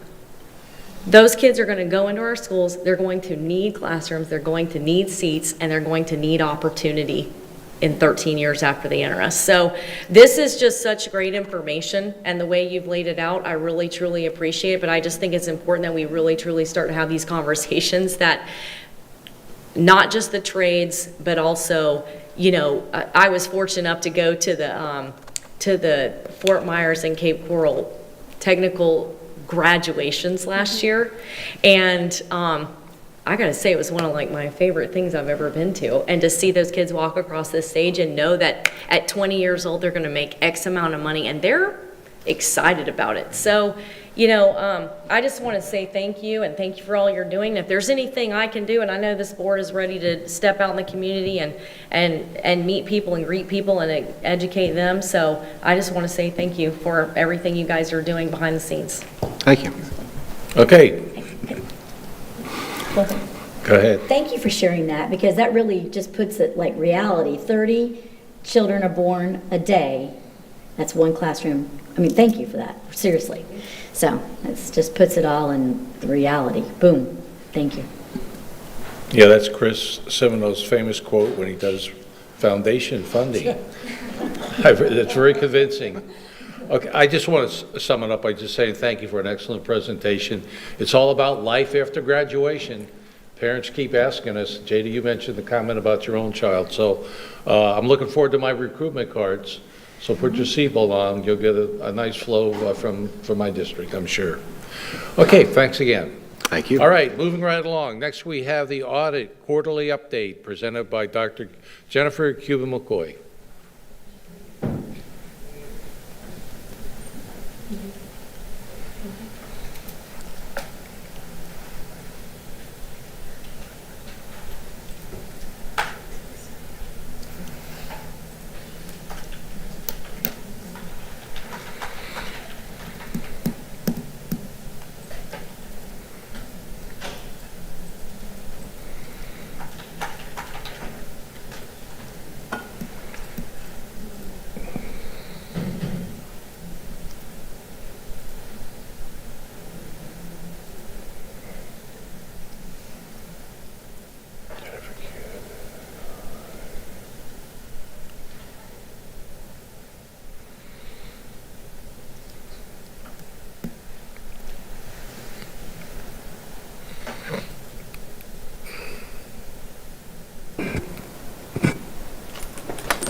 Good afternoon, Chair Ribble, Board, Deputy Superintendent Savage, and Attorney Dodig.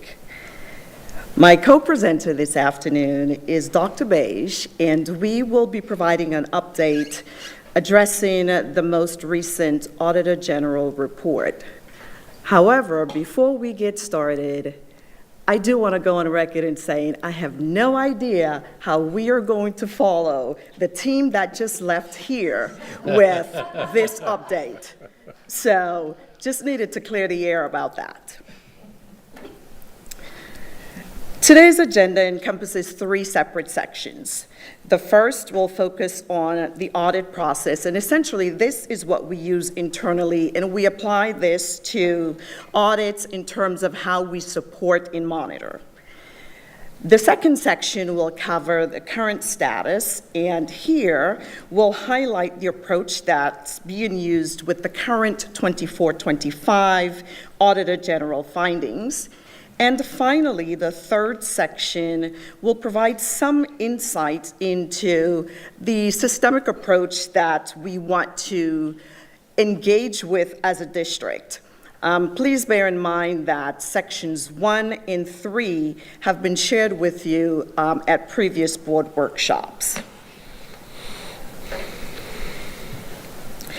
As a district, we undergo multiple audits from various entities, and they occur concurrently, right? So there isn't ever really a downtime. And at any given moment, an audit can be in any one of these 4 segments.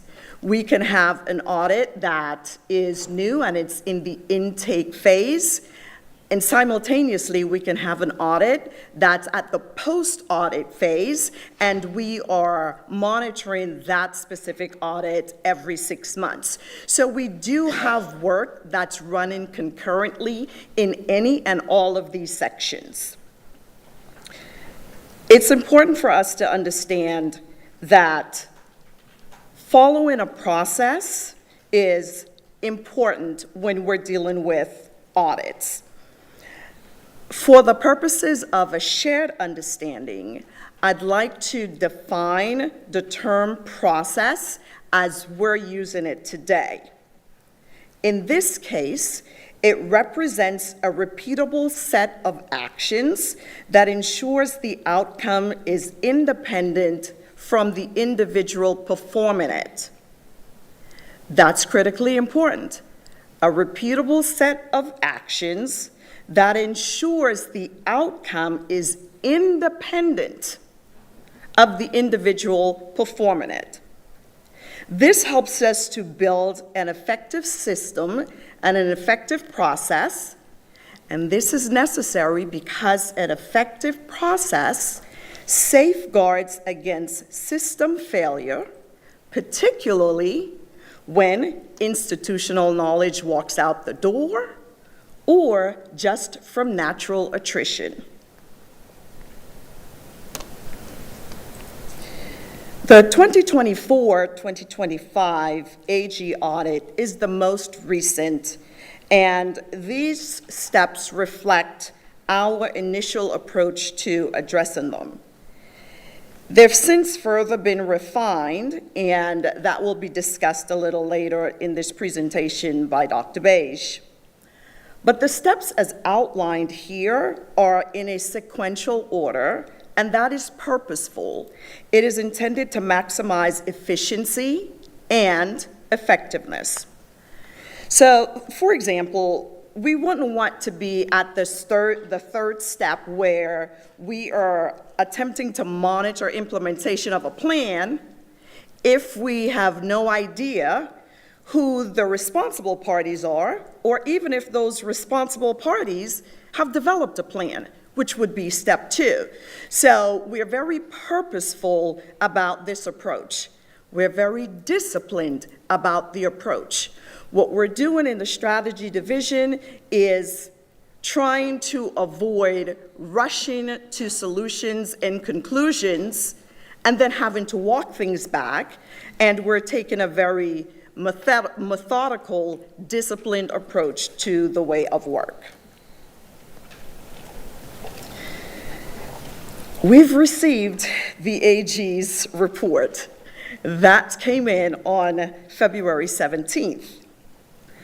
And about a week or so after that, we received follow-up communication from the AG's office around the corrective actions that need to occur. I'd like to emphasize this point, and that is the corrective actions notification is embedded in the standard protocol that is used by the AG's office. So it's not unique to the school district of Lee County. So us having to provide an action plan within 45 days and then follow up within 180 days with evidence, it's not unique to us. That is the standard protocol that is applied to all school districts and other entities that they may audit. It is also important for us to note that audits do not occur in a vacuum. So we have a lot of them happening at the same time, and that includes audits by RSM, which is the board's auditor. The interesting thing about RSM that we'd like to share is we actually have developed a very positive, collaborative relationship with RSM, and that helps them to execute their functions expeditiously. In some ways, we serve as a conduit between the management staff on site and RSM, so information doesn't lag and there's really free two-way communication. What we've also learned from working with RSM is just how to improve our own internal processes. I mean, our knowledge base gets stronger. That helps us to modify the work we do internally. That helps us to streamline and strengthen our internal processes. Dr. Beige will provide us with some additional insights around how we are responding to the 2024-2025 Auditor General's report. The intent here, however, is not for us to walk through the specific findings, but rather share the steps that we're using to address the findings. Here, too, we're using a very disciplined approach. And while some things may sound repetitive, they are repetitive on purpose. Dr. Beige? Thank you. So a little more about the Auditor General's audit. It is a 24-25 fiscal year operational audit. This is a triennial audit. All school districts go through the same process. The state auditors were on site here at the district for the majority of March through December of last year. So they've been here a lot and they've seen a lot.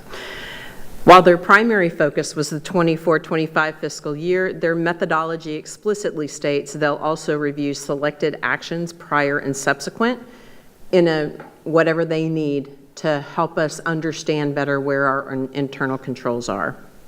Full final results are available on the Auditor General's website, not only for Lee County, but for all client counties. We routinely pull these up on a regular basis to look at how other counties are doing. That really helps us identify best practices and see potential gaps that we may have also.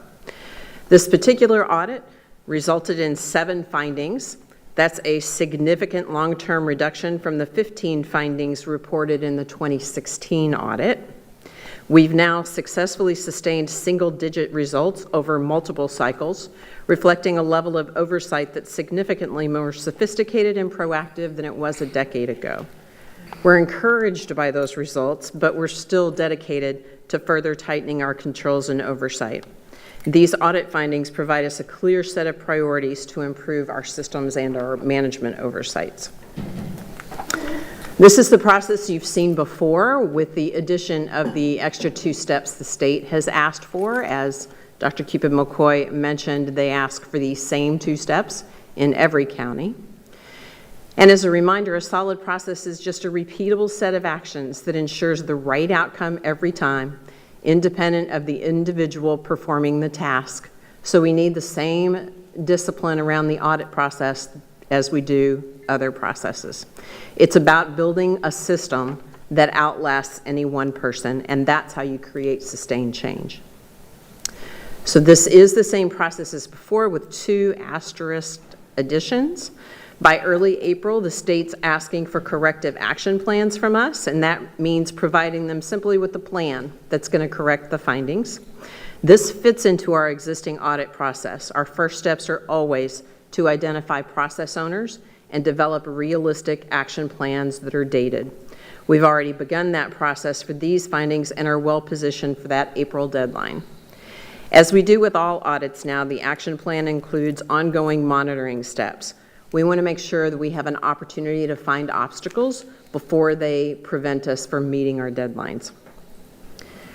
In mid-August, we owe the state evidence of completed actions. This isn't just us saying that we finished, it's us actually showing that we've taken the actions we said we were going to take, and those actions have resulted in better results. That gives both the district and the state confidence that the issues are resolved and the new processes are working. Step 7 is the final step we're working to implement for all audits. We want to move beyond just fixing an audit finding and begin our own internal monitoring of internal controls. By building in our own regular testing, we make sure the changes stick long-term, ultimately resulting in fewer findings. So this slide is one that you've seen before. And remember I mentioned earlier that some things are being repeated on purpose. So these audit execution phases it's our attempt to create a systemic approach to a sustainable process. In year one, there's a strong emphasis on a single source of truth. Having information scattered all about is helpful to no one, because as people move in and out, it becomes really difficult to find the data that you need. So it's important to create that single source of truth. In year two, there's a focus on benchmarking. What is the best in class really doing? How are they doing it? And what can we learn from them and apply to us? And then finally, the year three of optimization is us as an organization gaining a much better understanding of our bodies of work. Are we at a point where we can determine the risk exposure and identify mitigation strategies? That will help us to strengthen our internal controls and put us in a much better situation. It in no way means that as an organization, we won't have future findings. What it means, however, is that we're better positioned to eliminate repeat findings. An organization of this size should embrace audits because it's another pair of eyes into our way of work. So if we're able to work towards this sustainable process, as an organization, we will begin the journey to becoming an enterprise risk management organization. It helps us to be stronger with what we do. It helps us be able to handle leadership changes and not interrupt the workflow. As an organization, we will be better at embracing our audits. We will become better at understanding them, and our willingness to be transparent will improve this organization's efficiency and will most definitely strengthen the public trust in us. That concludes our presentation, and at this time, we'd like to turn it over to Dr. Savage and to the board for comments and/or discussion. Well, thank you, Dr. Cupid-McCoy and Dr. Beige. Just really appreciate the very structured, kind of disciplined approach to kind of outlining this audit piece. One of the challenges that we have, obviously, organizationally over the many, many years that I've worked in the organization is that there tends to be a reaction, right? They get an audit, and so all of a sudden, you know, antennas go up, and we're focused on the problem of the day, solving that problem, and then, you know, fast forward a couple months later, you get a different audit from a different source, and the same thing, rinse, repeat, that same type of idea. Well, strategy as a division, it really has two primary components. One is they hold the strategic plan, which really outlines what we want to achieve and by when. Very simply, organizationally, it's that destination that we're trying to move towards. The second big bucket for strategy is about the way of work. And that's really what this presentation speaks to today. The idea of how we go about our work is sometimes more important, the journey rather, than the destination. And for you organizationally as a governing board, we want you to always have an understanding of how we are trying to mature as an organization in our way of work. Get out of a reactive firefighting mode and into a proactive, strategic, where we're just as focused about the process we're going through as it is the outcome that we're trying to achieve. And that's really the balance that you see when you're hearing from them, and this is a great illustration of that. I also really appreciated the notion that we really should look forward to audits. That sounds counterintuitive, right? But why would we want to see negative things? Our hope is that we not hope, but we expect to see reductions of repeat findings, because that shows that once something has been elevated, we have figured out the right appropriate strategy and countermeasure, and that we've repeatedly been able to minimize and document and move on to new problems. But what we also hope to see over time is that we aren't surprised by these things, that they don't, you know, all of a sudden arrive at our doorstep and thinking, boy, had no idea that that was a real problem here. The more we start to minimize those as well, and the more we start to see things that become almost ticky-tack, where, well, yes, that's a failure, but we do expect in an enterprise of our size failures. They will occur. It's just the nature of bringing that many people and processes to boot every single day. However, right now, the types of issues we're finding, just as was contrasted since 2016, where they were massive and substantial, we saw even in the short period of engagement where the Auditor General came and gave their preliminary down to what the finished report actually said, was already a significant reduction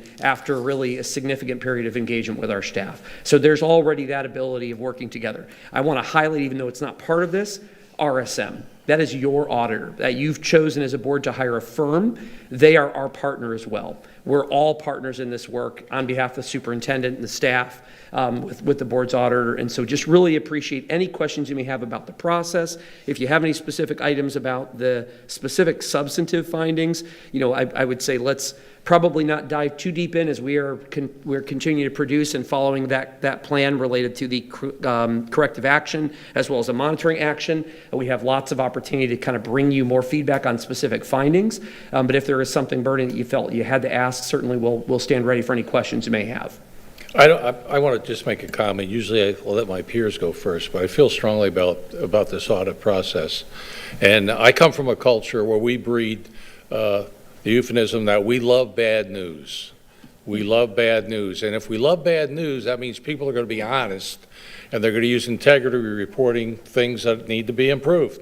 However, that love and bad news doesn't escape the accountability process. So there is accountability built into the bad news, but we want to know about shortcomings that we have in the workplace, in our school district, and then we can get them fixed.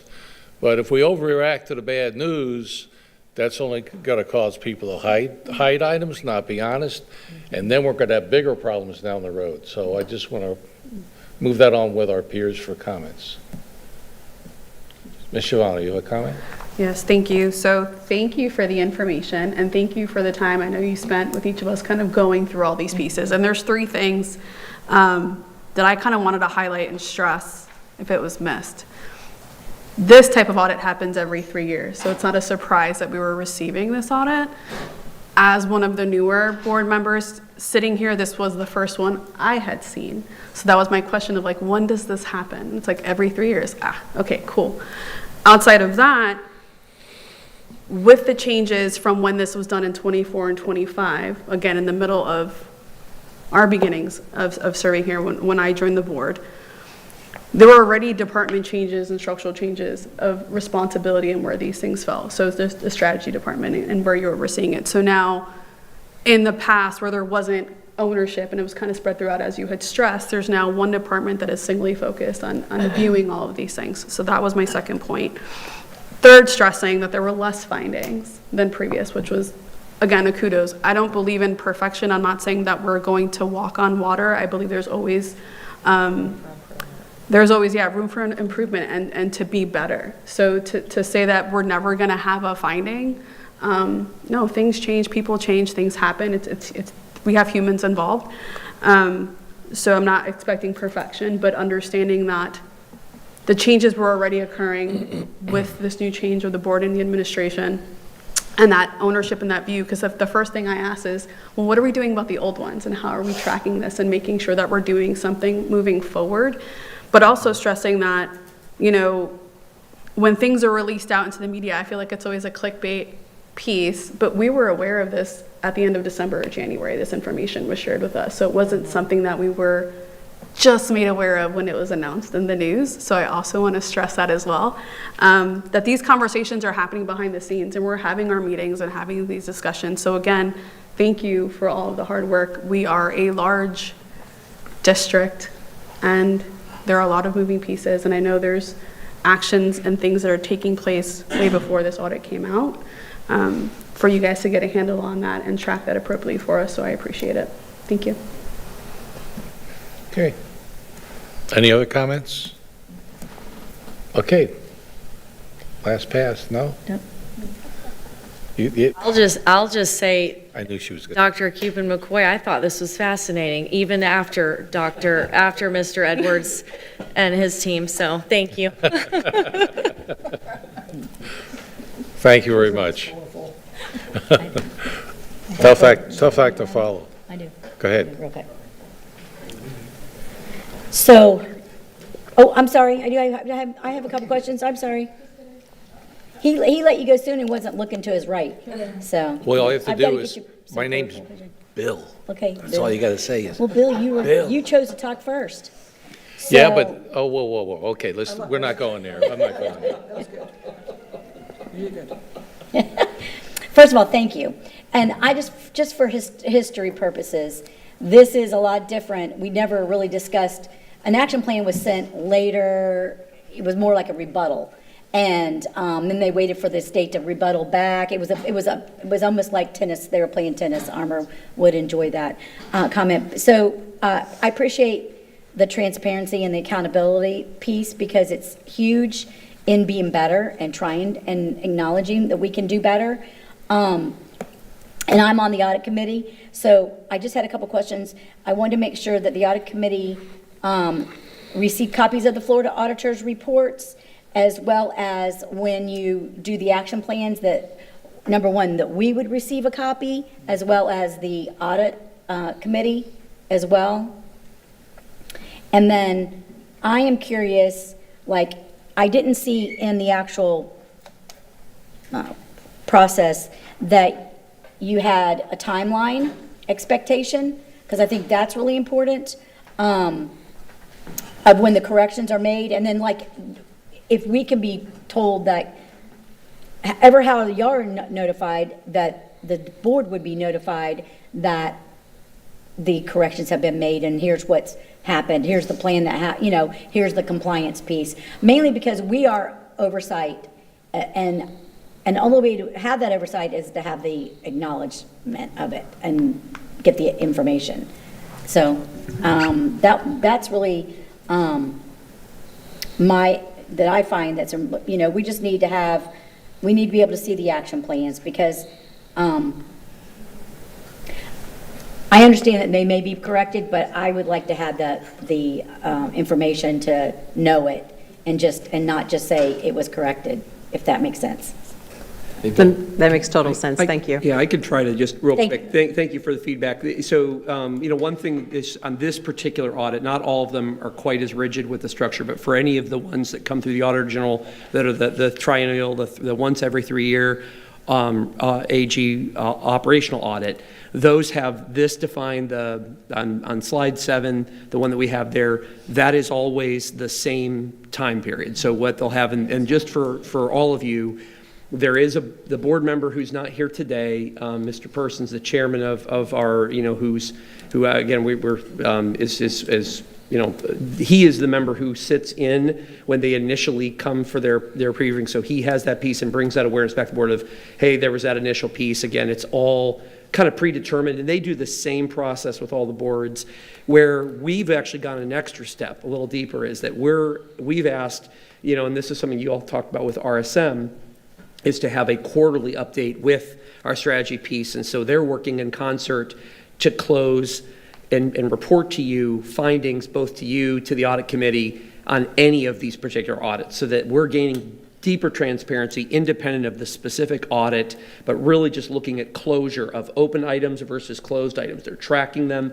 We didn't go into it today. We didn't go through all the details, but they basically have developed a comprehensive tracking system for all audit findings related to any source of audit, so you as a board, because you are ultimately responsible as the governing body for this organization. So that's a very fair point, but as the executive side, our job is to close that loop for you. That while you are the responsible entity, we want to provide you that transparency and that level of detail, and that's why it was just as important for them today to kind of articulate the process so that you can start to map this process in your mind so that as you have questions about any of these things, you'll have who's the owner, so it doesn't matter if they leave the organization, because I bet you, Melissa, you've been on this board a long time. You probably heard that, well, there's been a change in leadership. Oh, there's a new superintendent. Oh, there's a new department, or, right? So it was really clear that we had those owners to be resistant among those things. So I hope that speaks to your question on that, and we'll make sure if there's any additional details, we'll get you that as well.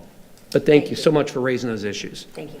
Thank you. If it's okay to just add, the 2 dates you want to keep an eye on are early April is when our action plans are due to the state, and then mid-August is when the evidence that those corrections have been made are due back to the state. And we'll make sure to work with the audit committee for other specific dates. Thank you for that. Thank you so much. Okay, that it? Yes. As a wise old auctioneer said, are we all in, are we all done, and are we through? Sounds like we are. Yeah, thank you. Okay, thank you very much.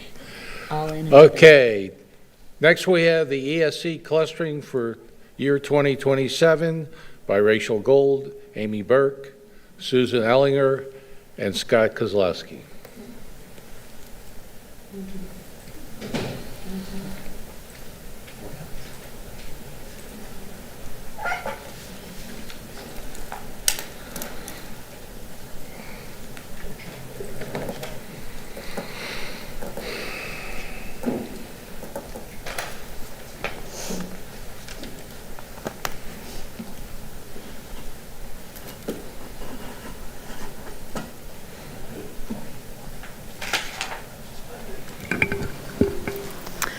Good afternoon. I'm happy to be here. My name is Rachel Gould. I'm here with Amy Burke, Susan Ellinger, and Scott Kozlowski, and we are working with our ESC department. We are presenting a new ESC service delivery model, which focuses on implementing the cluster school model. Our ultimate goal with this transformation is to enhance student outcomes, better support our staff, and maximize our district resources. Looking at our student outcomes, the data reveals a concerning achievement gap when we compare students in Lee County with students with disabilities to the state average. Additionally, the nationwide teacher and speech therapist shortage is acutely impacting our ability to meet the demands for ESC teachers and therapists, compounding these academic challenges. And fiscal responsibility. Our current resource distribution is financially unsustainable, as our current spending significantly exceeds our budget limits. In order to protect the integrity of our instructional programs, we must align our spending more closely with student outcomes.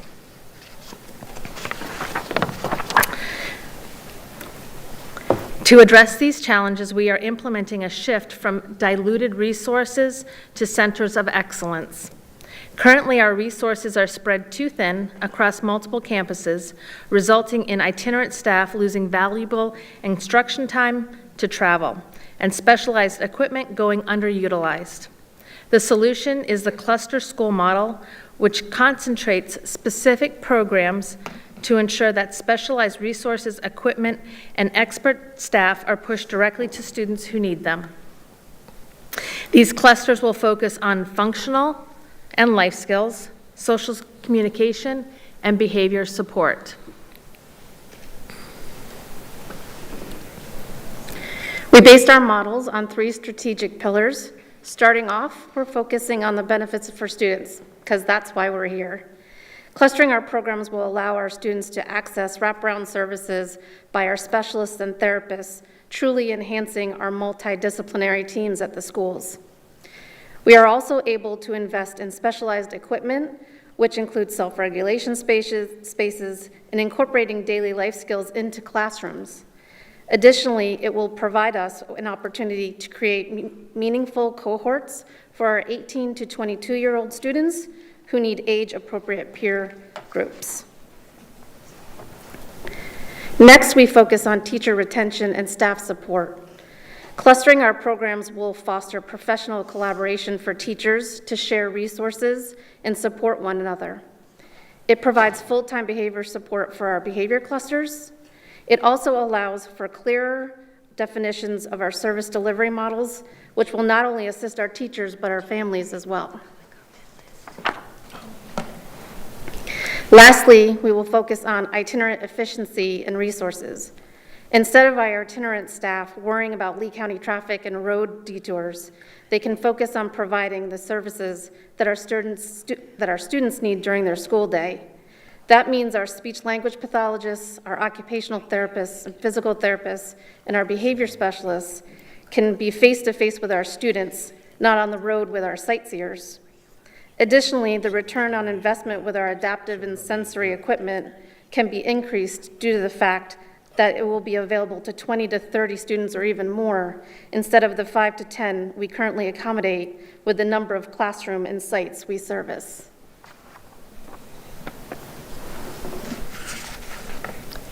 So if we take a closer look at the 3 specialized clusters that we're creating, one would be a daily living skills type of cluster that's going to focus on our students who require intensive support for their functional and life skills. These are our students who are on alternate assessment and who are in access points classes. They need access to water, kitchenettes, facilities like that where we can truly teach hands-on daily living skills. So by clustering those types of students together at specific locations, we'll be able to have access to those facilities and really maximize what we have. The next cluster is our social communications cluster. This cluster provides comprehensive support for students with autism, students with some developmental delays. They all kind of fall into this social communication group. This will allow us to serve both students who have social communication needs who are on access points and in general education by both push-in and pull-out models, but really concentrating the resources that those students need at specific cluster sites. And then we would have a behavioral support cluster. Those students would receive specialized behavior intervention. We'll have the assignment of full-time behavior specialists in place to really provide consistent interventions and supports at those locations. Additionally, we're going to create transition work study hubs at the high school level. These are really going to be specialized programs for our students ages 18 to 22. These are students who have met graduation requirements and then deferred receipt of their standard diploma because their IEP team has determined that they continue to benefit from further pre-employment skills training, social skills training, independent functioning training. So we plan to create these strategically placed hubs, one in each of our 4 regions, where those students can learn really with their same aged peers instead of still being combined into programs with our 9th through 12th grade students who are still working on their graduation requirements.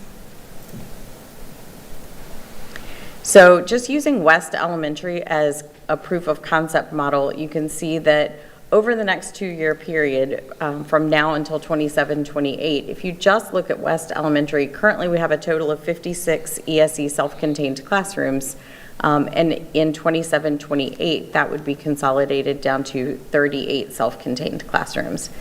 So you can see the breakdown of those, that life skills, functional skills is kind of what we're referring to as those cognitive units would go from 11 to 6.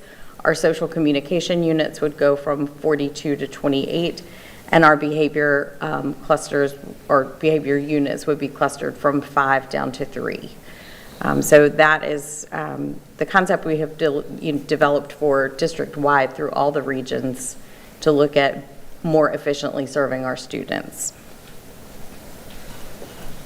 So I just want to add to this slide, it's not that we are not providing services, it's that we're providing the services more efficiently. So rather than having the programs scattered throughout the regions, we're able to make sure students are placed in the appropriate setting, and so that we don't have classes of 2 students and 3 students, and we have a full class.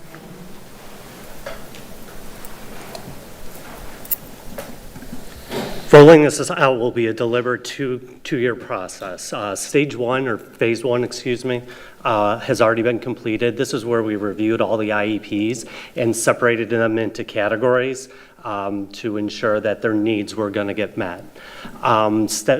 Part 2 was looking at staff inventories, faculty audits. We were looking at the resources of each one of the buildings to properly place each one of the programs. Right now, we're on phase 3, which is the communication phase. After this briefing is when we'll start communicating with families and ensuring that they know their steps that they can take as we roll this out. And then phase 4 was be working with the schools in order to get their master schedules put together to make sure all the needs get met at the school level. We do recognize that this is a very significant transition, and we're committed to being transparent in our communication with parents and schools and families. But what we're looking at really doing is really taking these resources and putting them together to really do what's best for students, and that's where our focus is. As you can see in this illustration, what we would be doing is an example, we would be closing isolated units at Pelican and Littleton and consolidating them into a robust program at Hector, Caffaretta, and Patriot. So we can really hone in on those best practices at those individual sites. In summary, this transformation creates a unified vision for success. Students will get the right support in the right environment, teachers will gain a community of peers and role clarity, and the district will maximize its resources and efficiency. Our immediate next steps are to begin phase 2 and phase 3, which would be the communication.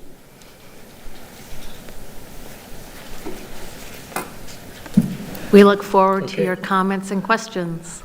Just really a big thank you to the team, and I know board members, I know this is very important to you all as well. I just thought I'd mention to you though that when I was my 5th year of teaching, for the first time, brand new ESC teacher, and I had the privilege of teaching at a cluster type of site that uses the exact model that's being portrayed to you. And even though I wasn't a brand new teacher, I was a 5th year teacher.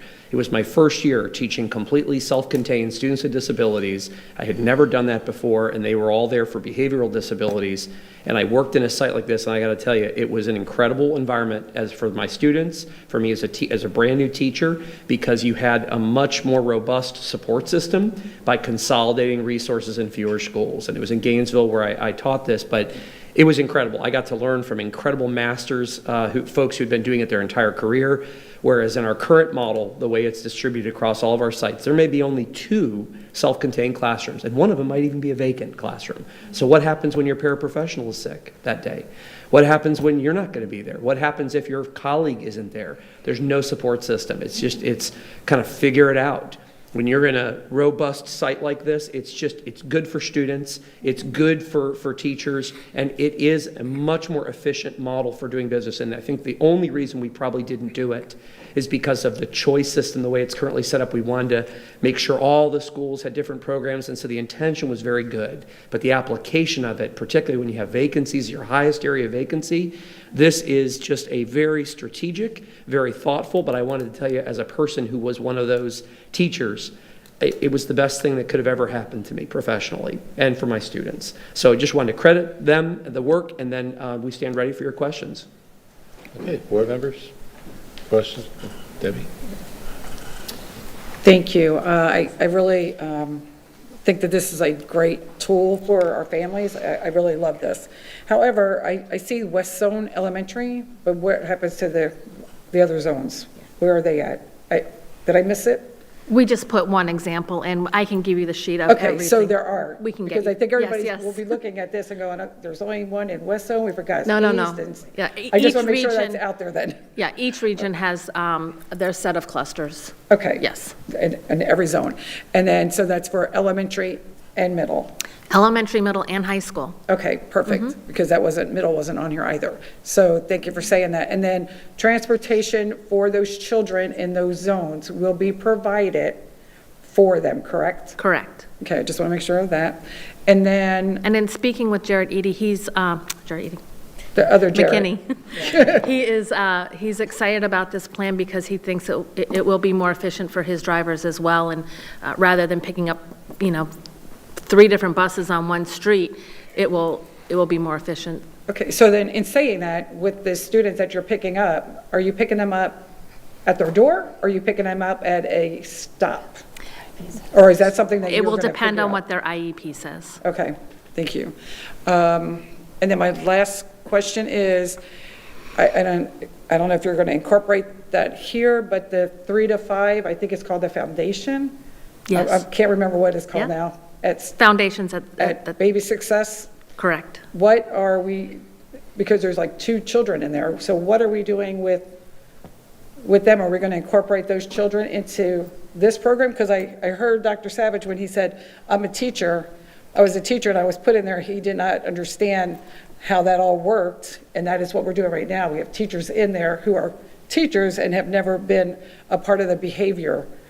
And I witnessed it the other day, so it's like, I'll be happy just to share on that. So this specific strategy related to the clustering isn't really related to the, obviously from an alternative standpoint, one of the things that we do with Success Academy, others, it's designed to try to support from a more of a conduct related issue, whereas this is more global strategy related to all of our ESC global programs, related to that aspect of it. The specific things that happen at our special centers or alternative programming for students who essentially qualify into those pieces based on failures within student code of conduct and the inability of the district to support in other ways or different term placements. I would say I want to be very clear for all of our board members, so just from a questioning standpoint, that's maybe a very specific question. We'll be happy to kind of address any, it's obviously early program just went into effect this year.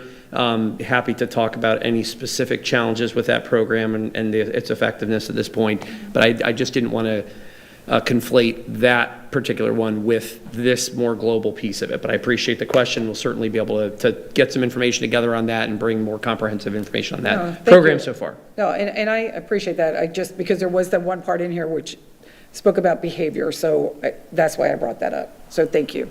Yes. Okay, Lisa, you got something? Yeah, I got lots of questions. Mine are, yeah. Okay, thank you for some of the information because it helped shed some light. But I am curious, like middle school, what middle school is going to be that cluster school? So I would like the list. And when are you telling staff and when are you telling parents? We wanted to make sure that you were briefed before we told parents and staff. So principals will be working with their staff over the next few weeks. And parents, the school where the student currently is, the principals will be making phone calls starting tomorrow to those families very specifically. We have a list of those students, and they will make the phone calls letting them know where their new school will be. We will also send a follow-up letter to families, and we have those ready to go as well. So what do we do if a parent says they don't want their child doing that? They don't want them to be, because like for instance, I was looking just for the high school. Bonita Springs High is very far from Fort Myers, and I know that there's ESE classes in Fort Myers. So I start thinking, what happens to those students? What happens to that staff? So I'm not an educator, so I'll say that first. That disclaimer's out there first. So I'm asking the experts, but mine is just logistics. Like you answered the transportation piece. I still think that could be a little questionable, but I have confidence in our transportation staff to work through those. But I'm just going to start rattling off my questions because mine are all logistics. So what about SPALC and TALC contracts? How will this affect the contracts? Were they included in the conversations? Was the principals included and engaged in the collaboration of this planning and this decision changing? Because they are, all of y'all are the experts, so I'm wanting to make sure that was done, because I'm worried about the transition. Then obviously ESC budgets are larger than regular budgets, so how does this affect the budget in that school? Does it affect them to the school's budget separately, or is this the district's budget? I've got lots of questions, so I'm just going to keep rattling them off. Do you expect her to answer them or what? No, well, she might have to come back with me, or they may have to come back with me, so that's why I'm just going to keep going. Because a million things went through my head. I'm concerned over retention. What happens now? You don't have an ESC department at Fort Myers, or classrooms at Fort Myers High School. Now those teachers, if to have a job, do they have to go to Bonita? And if not, what are they going to have other opportunities? And I'm just going to leave it at that because that's not my part, but I'm just concerned for them all involved. Back regarding the budget, the budget is a big concern because I know that ESE departments' budgets have to be larger than just an average regular school budget that doesn't have ESE classrooms. So, because there has to be accommodations made for safety-wise, safety for the staff, safety for the children. These rooms are designed for specific, and if some, if for example, Bonita Springs doesn't have rooms that have already been remodeled for ESE, what happens? When's that process going to change, and accommodations are going to be made for that remodel, because that's more expense. I'm just thinking about money-wise. This is something back to the district, and like I said, I'd get answers later, but are these teachers that are going to have to go to Bonita, is that going to be opportunity for them to have the bonus money that's in place that we've had for our other schools? Because, you're asking them to really go to a higher need school, a higher need classroom. So what happens there, and are these schools going to get additional staff? Especially behavioral specialists, extra paras in the classroom. I'm really concerned over that. Again, I've got building modifications, what is that going to cost? You answered one of my questions about the parents. I'm concerned over the retention and in class, if this is not, you have teachers that maybe, like I said, at Fort Myers High, now they're going to have to travel to Bonita. They might say, I might want to go to Gardner now. I don't need to do this. This is getting too complicated. A fear of the unknown. Dr. Savage says it's more support, but when someone doesn't know that, they don't know that it's more support, and they're going to be concerned over that. Are they really going to have that support? I think that's going to be the biggest question. Are the supports going to be there in the classroom and to make their life easier, not harder? And are they going to have to work harder? And I also want to say, ESE has always been since I've been here since 2016, it has changed so many times, and it's always been evolving to not quite make the grade. So I'm not trying to be the Debbie Downer, no offense, Debbie, but I want to make sure that we're addressing, we're making sure that our staff and students are safe, and this is the best case scenario. I want to know if Gainesville is an A school district because they do this clustering, and any other school districts that do the clustering, I want to know their grades and outcome, because I think that it's important to know if this is successful or not, to make this change, because this is a drastic change. People don't realize that, but it's pretty drastic. I'm worried about the rollout for it to be next year, and then without unintentional consequences, because we know that happens regardless. It was unplanned consequences that we can't help. Are we gonna? I was hoping, and I'm sorry for all the questions, but I would like to have seen this piloted a little bit. Maybe first, maybe in. I don't know, I'm not the educator. I don't know, elementary versus high school. Maybe high school is better, but I don't know. But I was glad to hear that you have, that experience, Dr. Savage, because I just worry about, I want to make sure the schools have the extra staffing and the retention, because I fear that you're going to have teachers that are going to say, put on the brakes and say, this is it. I am not going to Bonita Springs to work when I live in Cape Coral, or vice versa. And I think I asked a bunch. I'm going to call you in a second, Vanessa, but I just want to respond to these questions. Back in 1996, I had the opportunity to host Henry Kissinger at an event, and every attorney in Philadelphia showed up. And they had questions like that. And he took 2 steps back from the podium and said, "These are very good questions. I'm very impressed with your questions, but perhaps had you give me these questions before my presentation, I would have been prepared to answer them."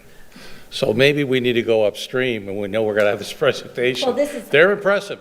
Trust me. Guess how many of those I thought of? 0. You did a great job. I learned something. But I would rather see the process given to the presenter before we present than get into the weeds here, because now we got to go back to the transcript, and we got to go read each one of these questions, because there's a ton of them. So, No, I'm confident in staff. They understand where I'm coming Okay. from. And because I think most of them have been educators for a very long time. So I'm not worried about that as much. I just want to see success. And and the logistics of that and the cost of that, it affects budget. And that is in my lane.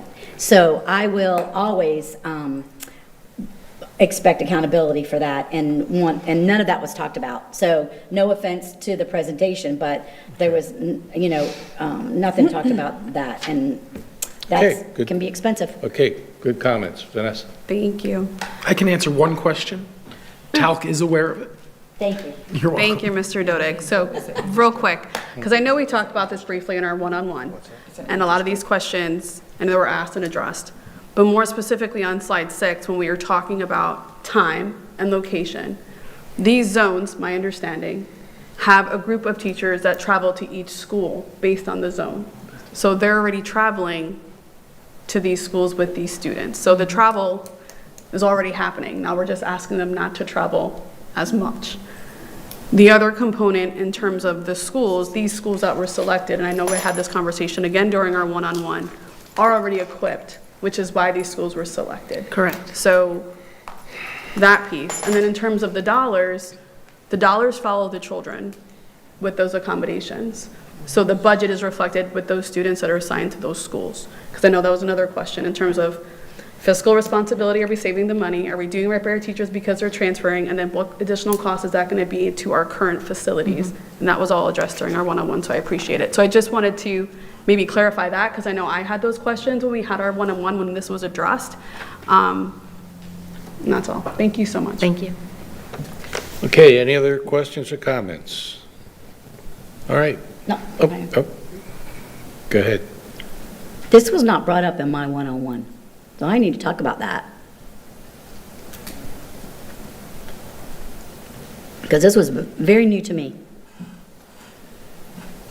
I would imagine if there were high-level, all of your one-on-one agendas are all identical. The only exception to that being if there's a specific board member question that a single board member raises, then that item is addressed one-off with the board member and then shared on the board weekly. So the agendas are the same. Sometimes the questions board members ask are different, or maybe they ask more penetrating questions at that moment in time because the staff is there. So when we've been meeting, just in general for everyone, we'll typically book the conference room, we'll bring in the superintendent, we'll bring in the board member, and we'll bring in all the related staff for each of their areas. Then when they present their particular area, the board member has an opportunity to ask them questions. In some cases, we actually have even done one-on-one private briefings with board members so they can get a little bit more in-depth with just the staff, and we do those occasionally. I'd have to go back and check to see which of these were which things on that, because I seem to recall you all coming to one of them, or at least addressing it, or at least some of it. Maybe it was Ms. Gould. Sadly, folks, it runs together in my mind. But that said, just to kind of go back and address, I really thank Member Chaviana for kind of highlighting that some of your questions were answered. For Ms. Giovanelli, what I would take from that is the overall sentiment from all the questions, because there are probably about 20 there, but I would say most of them they're just details, wanting to ensure that all the details and the logistics have been thought through, and I take that sentiment in a positive light and say that's an opportunity just to ensure, because what you're really saying to me, I take, is you want it to be successful. You want it to be well communicated and well thought through, every aspect of it. And I can assure you that's really our job, the team, to do exactly that, to think through the details, communicate them effectively, and then implement them. So that's what the team has been working on, and they've been working long before they got to this presentation to try to think through a lot of those things you mentioned. So I'll be more than happy for us to share those with you at the proper time.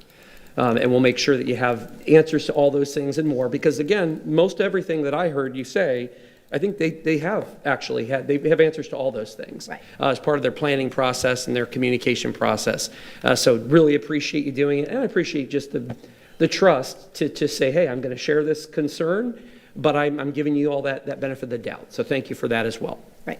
And I mean, a PowerPoint was just in the workshop. So that's when I saw this, and that's when I raised my questions for the first time, once in the PowerPoint. So that wasn't presented before. So I just wanted to, to say that.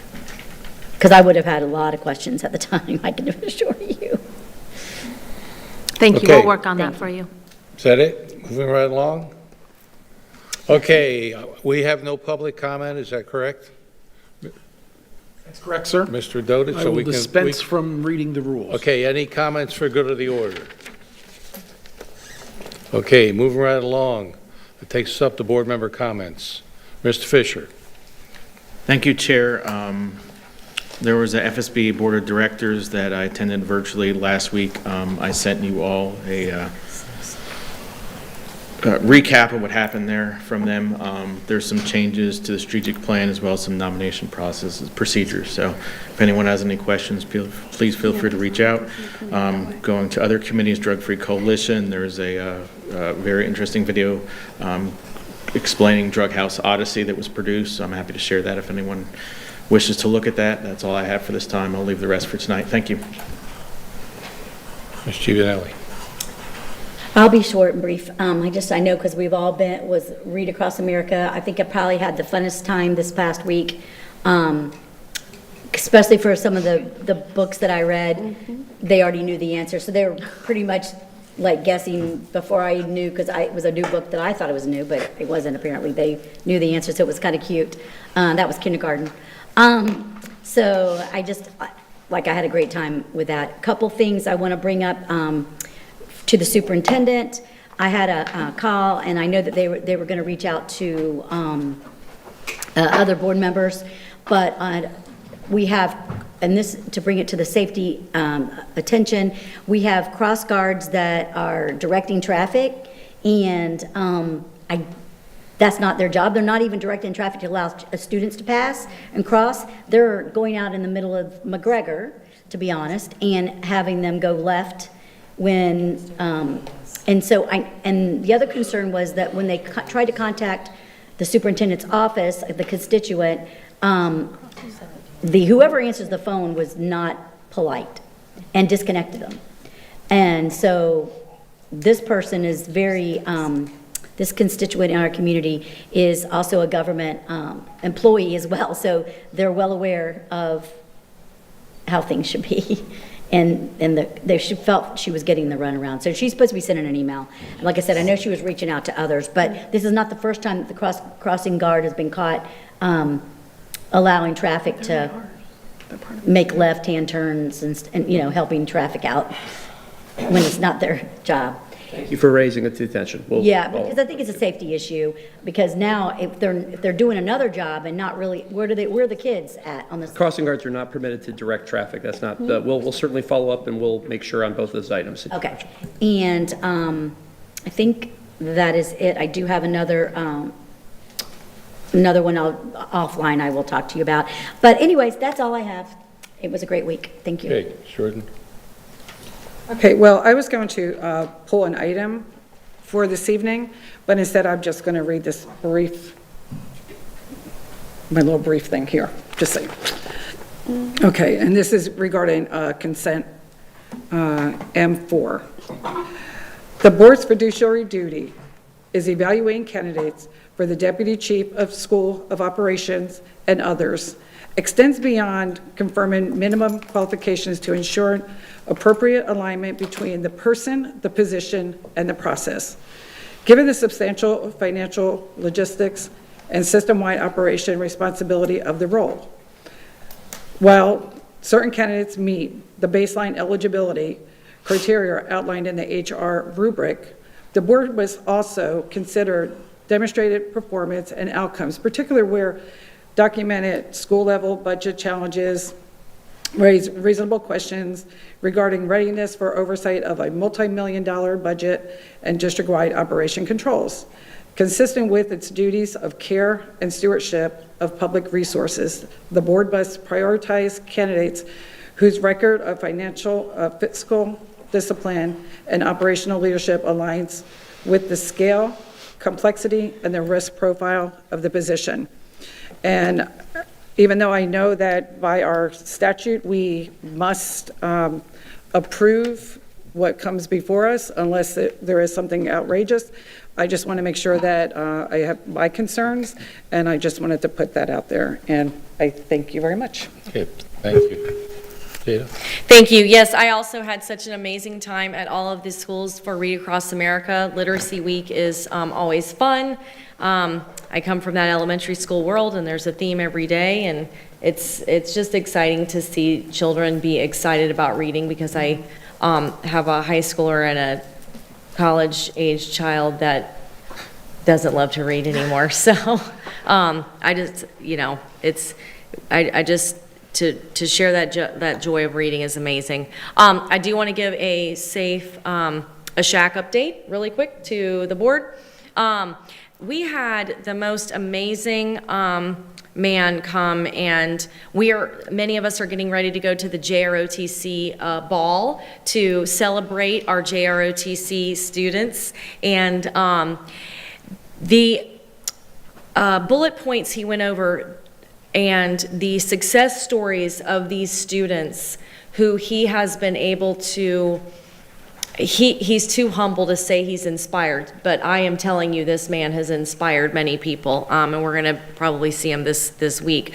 But the character education that is being taught at JROTC, and by the way, we are still #1 in the nation for our JROTC members. Teaching the kids to be involved in their community, whatever capacity that looks like, was so inspiring. He even shared a story of a young man who was homeless at 18, had been, asked to not live with his home anymore, and is now, I want to say a sergeant in the Army. And it was just incredibly inspiring to hear these stories. So, I definitely want to spread the word there. Over $10 million in scholarships are given to our JROTC students. 17% of our JROTC students enter the military, and that might fluctuate. I'm sure that fluctuates here or there. Many of the combined amount of volunteer service with the JROTC in Lee County is 40,000 hours. And let's see, 24% of our students in Lee County are in the JROTC, so that is growing. So I was very touched by how we have them come and introduce them to do our pledge, and we'll have some tonight, but those leaders and teachers and mentors are they really are touching lives that we have no idea how many lives they're touching, but it's certainly inspiring.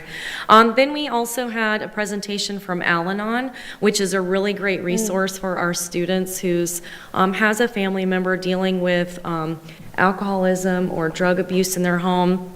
And I know that that on our website we can, there's somewhere on our website to reach out for help, and students can also go to their school guidance counselor, and they have all that information. Obviously, absolutely anonymous for them to be able to reach out for help. There is a hybrid option for students to be able to attend a class if they can't get a ride, hybrid, and also I know that someone will come to the school. So 1 in 4 kids are affected by a family member that has an alcohol problem.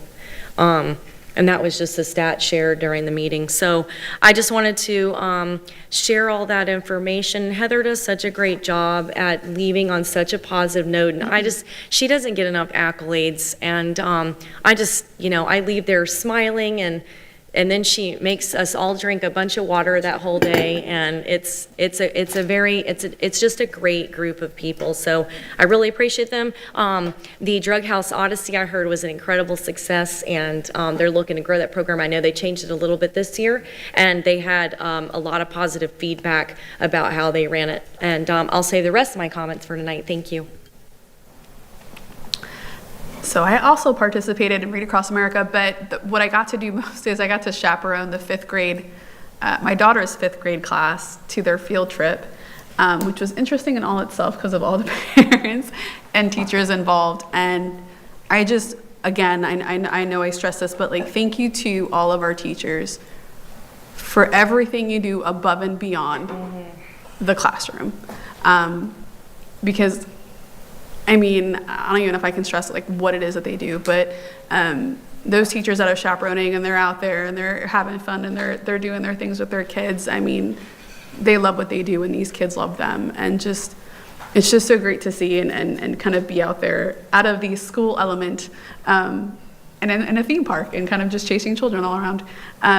It's a good time. So just thank you to our teachers and our staff that just make the school year an incredible experience for them. I greatly appreciate it. That's it. Okay, I just have a couple quick comments. I also was involved in Read Across America. I recruited another person to come along, which happened to be my wife, who taught for 30 years. So it was nice to see. On a sad note, there was a student. Not every student comes to school without having conflict in the family, and there was a young lady in the 3rd grade that had been arguing with her mother, and she was in full tears getting out of the car. And I was totally impressed with the way my wife grabbed, you were there for that, Debbie. My wife grabbed the child and escorted her to her room, and she was gone for about 20 minutes, but she addressed the situation, and I learned a couple things from it. But anyway, overall, it was a great activity, and we enjoyed what we did. On a sad note, I have some bad news about our cost of insurance. We're $20 million in the rears, and we really are concerned about this. We need to take a look at this. We do have a couple new initiatives that we've talked about implementing last year, and now they're actually going to put these out for bid. One of them is called Stop Loss Insurance, which means any claim that's over $250,000, we're going to pass on to another insurance company. There's going to be a premium, but Aon's going to do a study for us, looking at last year. What, in fact, if we would have had this insurance last year, how many millions of dollars would we have saved on these high-cost claims? The other thing Aetna's going to finally do, which we've been bugging them for about 8 months, is to put case management people or case nurses on each and every one of our claims or patients that are over $250,000. So not a better way of making sure that, I know we basically deal with eHealth, but let's make sure that we have the right doctors, the right diagnosis. I'm hearing stories, we all had heard it over the weekend. We had some friends that recently went into the hospital, and they go in on a weekend and they're not looked at by a doctor until Monday. That's just not a good deal for our patients. We're paying for that service, and they're not getting medical attention, and it's getting delayed in some cases up to a week. So these case managers will really take a dive into these patients to make sure that our employees are receiving the attention that they professionally deserve to have. And then last but not least, I know Jada brought this up earlier about communications, and I think our communication department is doing just an outstanding job in communicating with the public. I hear a lot of comments in my community from a lot of folks that I deal with, especially the chamber, business people, that are impressed with some of the things that we're doing. We can't get that word out unless we have the printed material. I know in some cases we have these materials going to a dentist office, a doctor's office, and on, so that folks can scan the QR code and come up with a document on their phone and have resources where they can go and reach out to folks. But on a side note to that, in some cases, some of us here on the dais are getting a little out of our lane in some of our communicating things. And I hope we take a step back before we say something publicly or communicate something. Let's make sure that it's the right message. Let's make sure that it's been approved by our communications people, so we all are saying the same thing professionally and with credibility. So if the shoe fits, wear it. If it doesn't, throw it out the window. That's how that works. Okay, moving right along. Mr. Dodick, you have comments. Yeah, a couple just quick positive comments. I want to applaud the staff. We're like in mid-season form with presentations. I have sat through, done them myself. I mean, they're awesome. I mean, frankly, and I just want to tell you all, I'm impressed. I mean, we struggled for a long time with presentations, so they're in mid-season form. The second thing, I'd be remiss, my wife's a teacher. Next week's spring break. So I wish all of the teachers and school staff a good spring break. That's all. I just wanted to piggyback off of what Member Langford Fleming had said, just because she said it was on our website, and she's absolutely right. If parents go through the parent portal, they'll find the mental health and wellness portal. It has not only Does it have Al-Anon? It has Alcoholics Anonymous, Cocaine Anonymous, Narcotics Anonymous, and many other resources. And then additionally, the prevention services on the website also has some additional things well beyond that as well. So just a lot of resources for any families that heard the message today and wanted to know more, wanted to connect more, wanted to have that as well. And that's all I have. Okay, just in closing, future meetings tonight.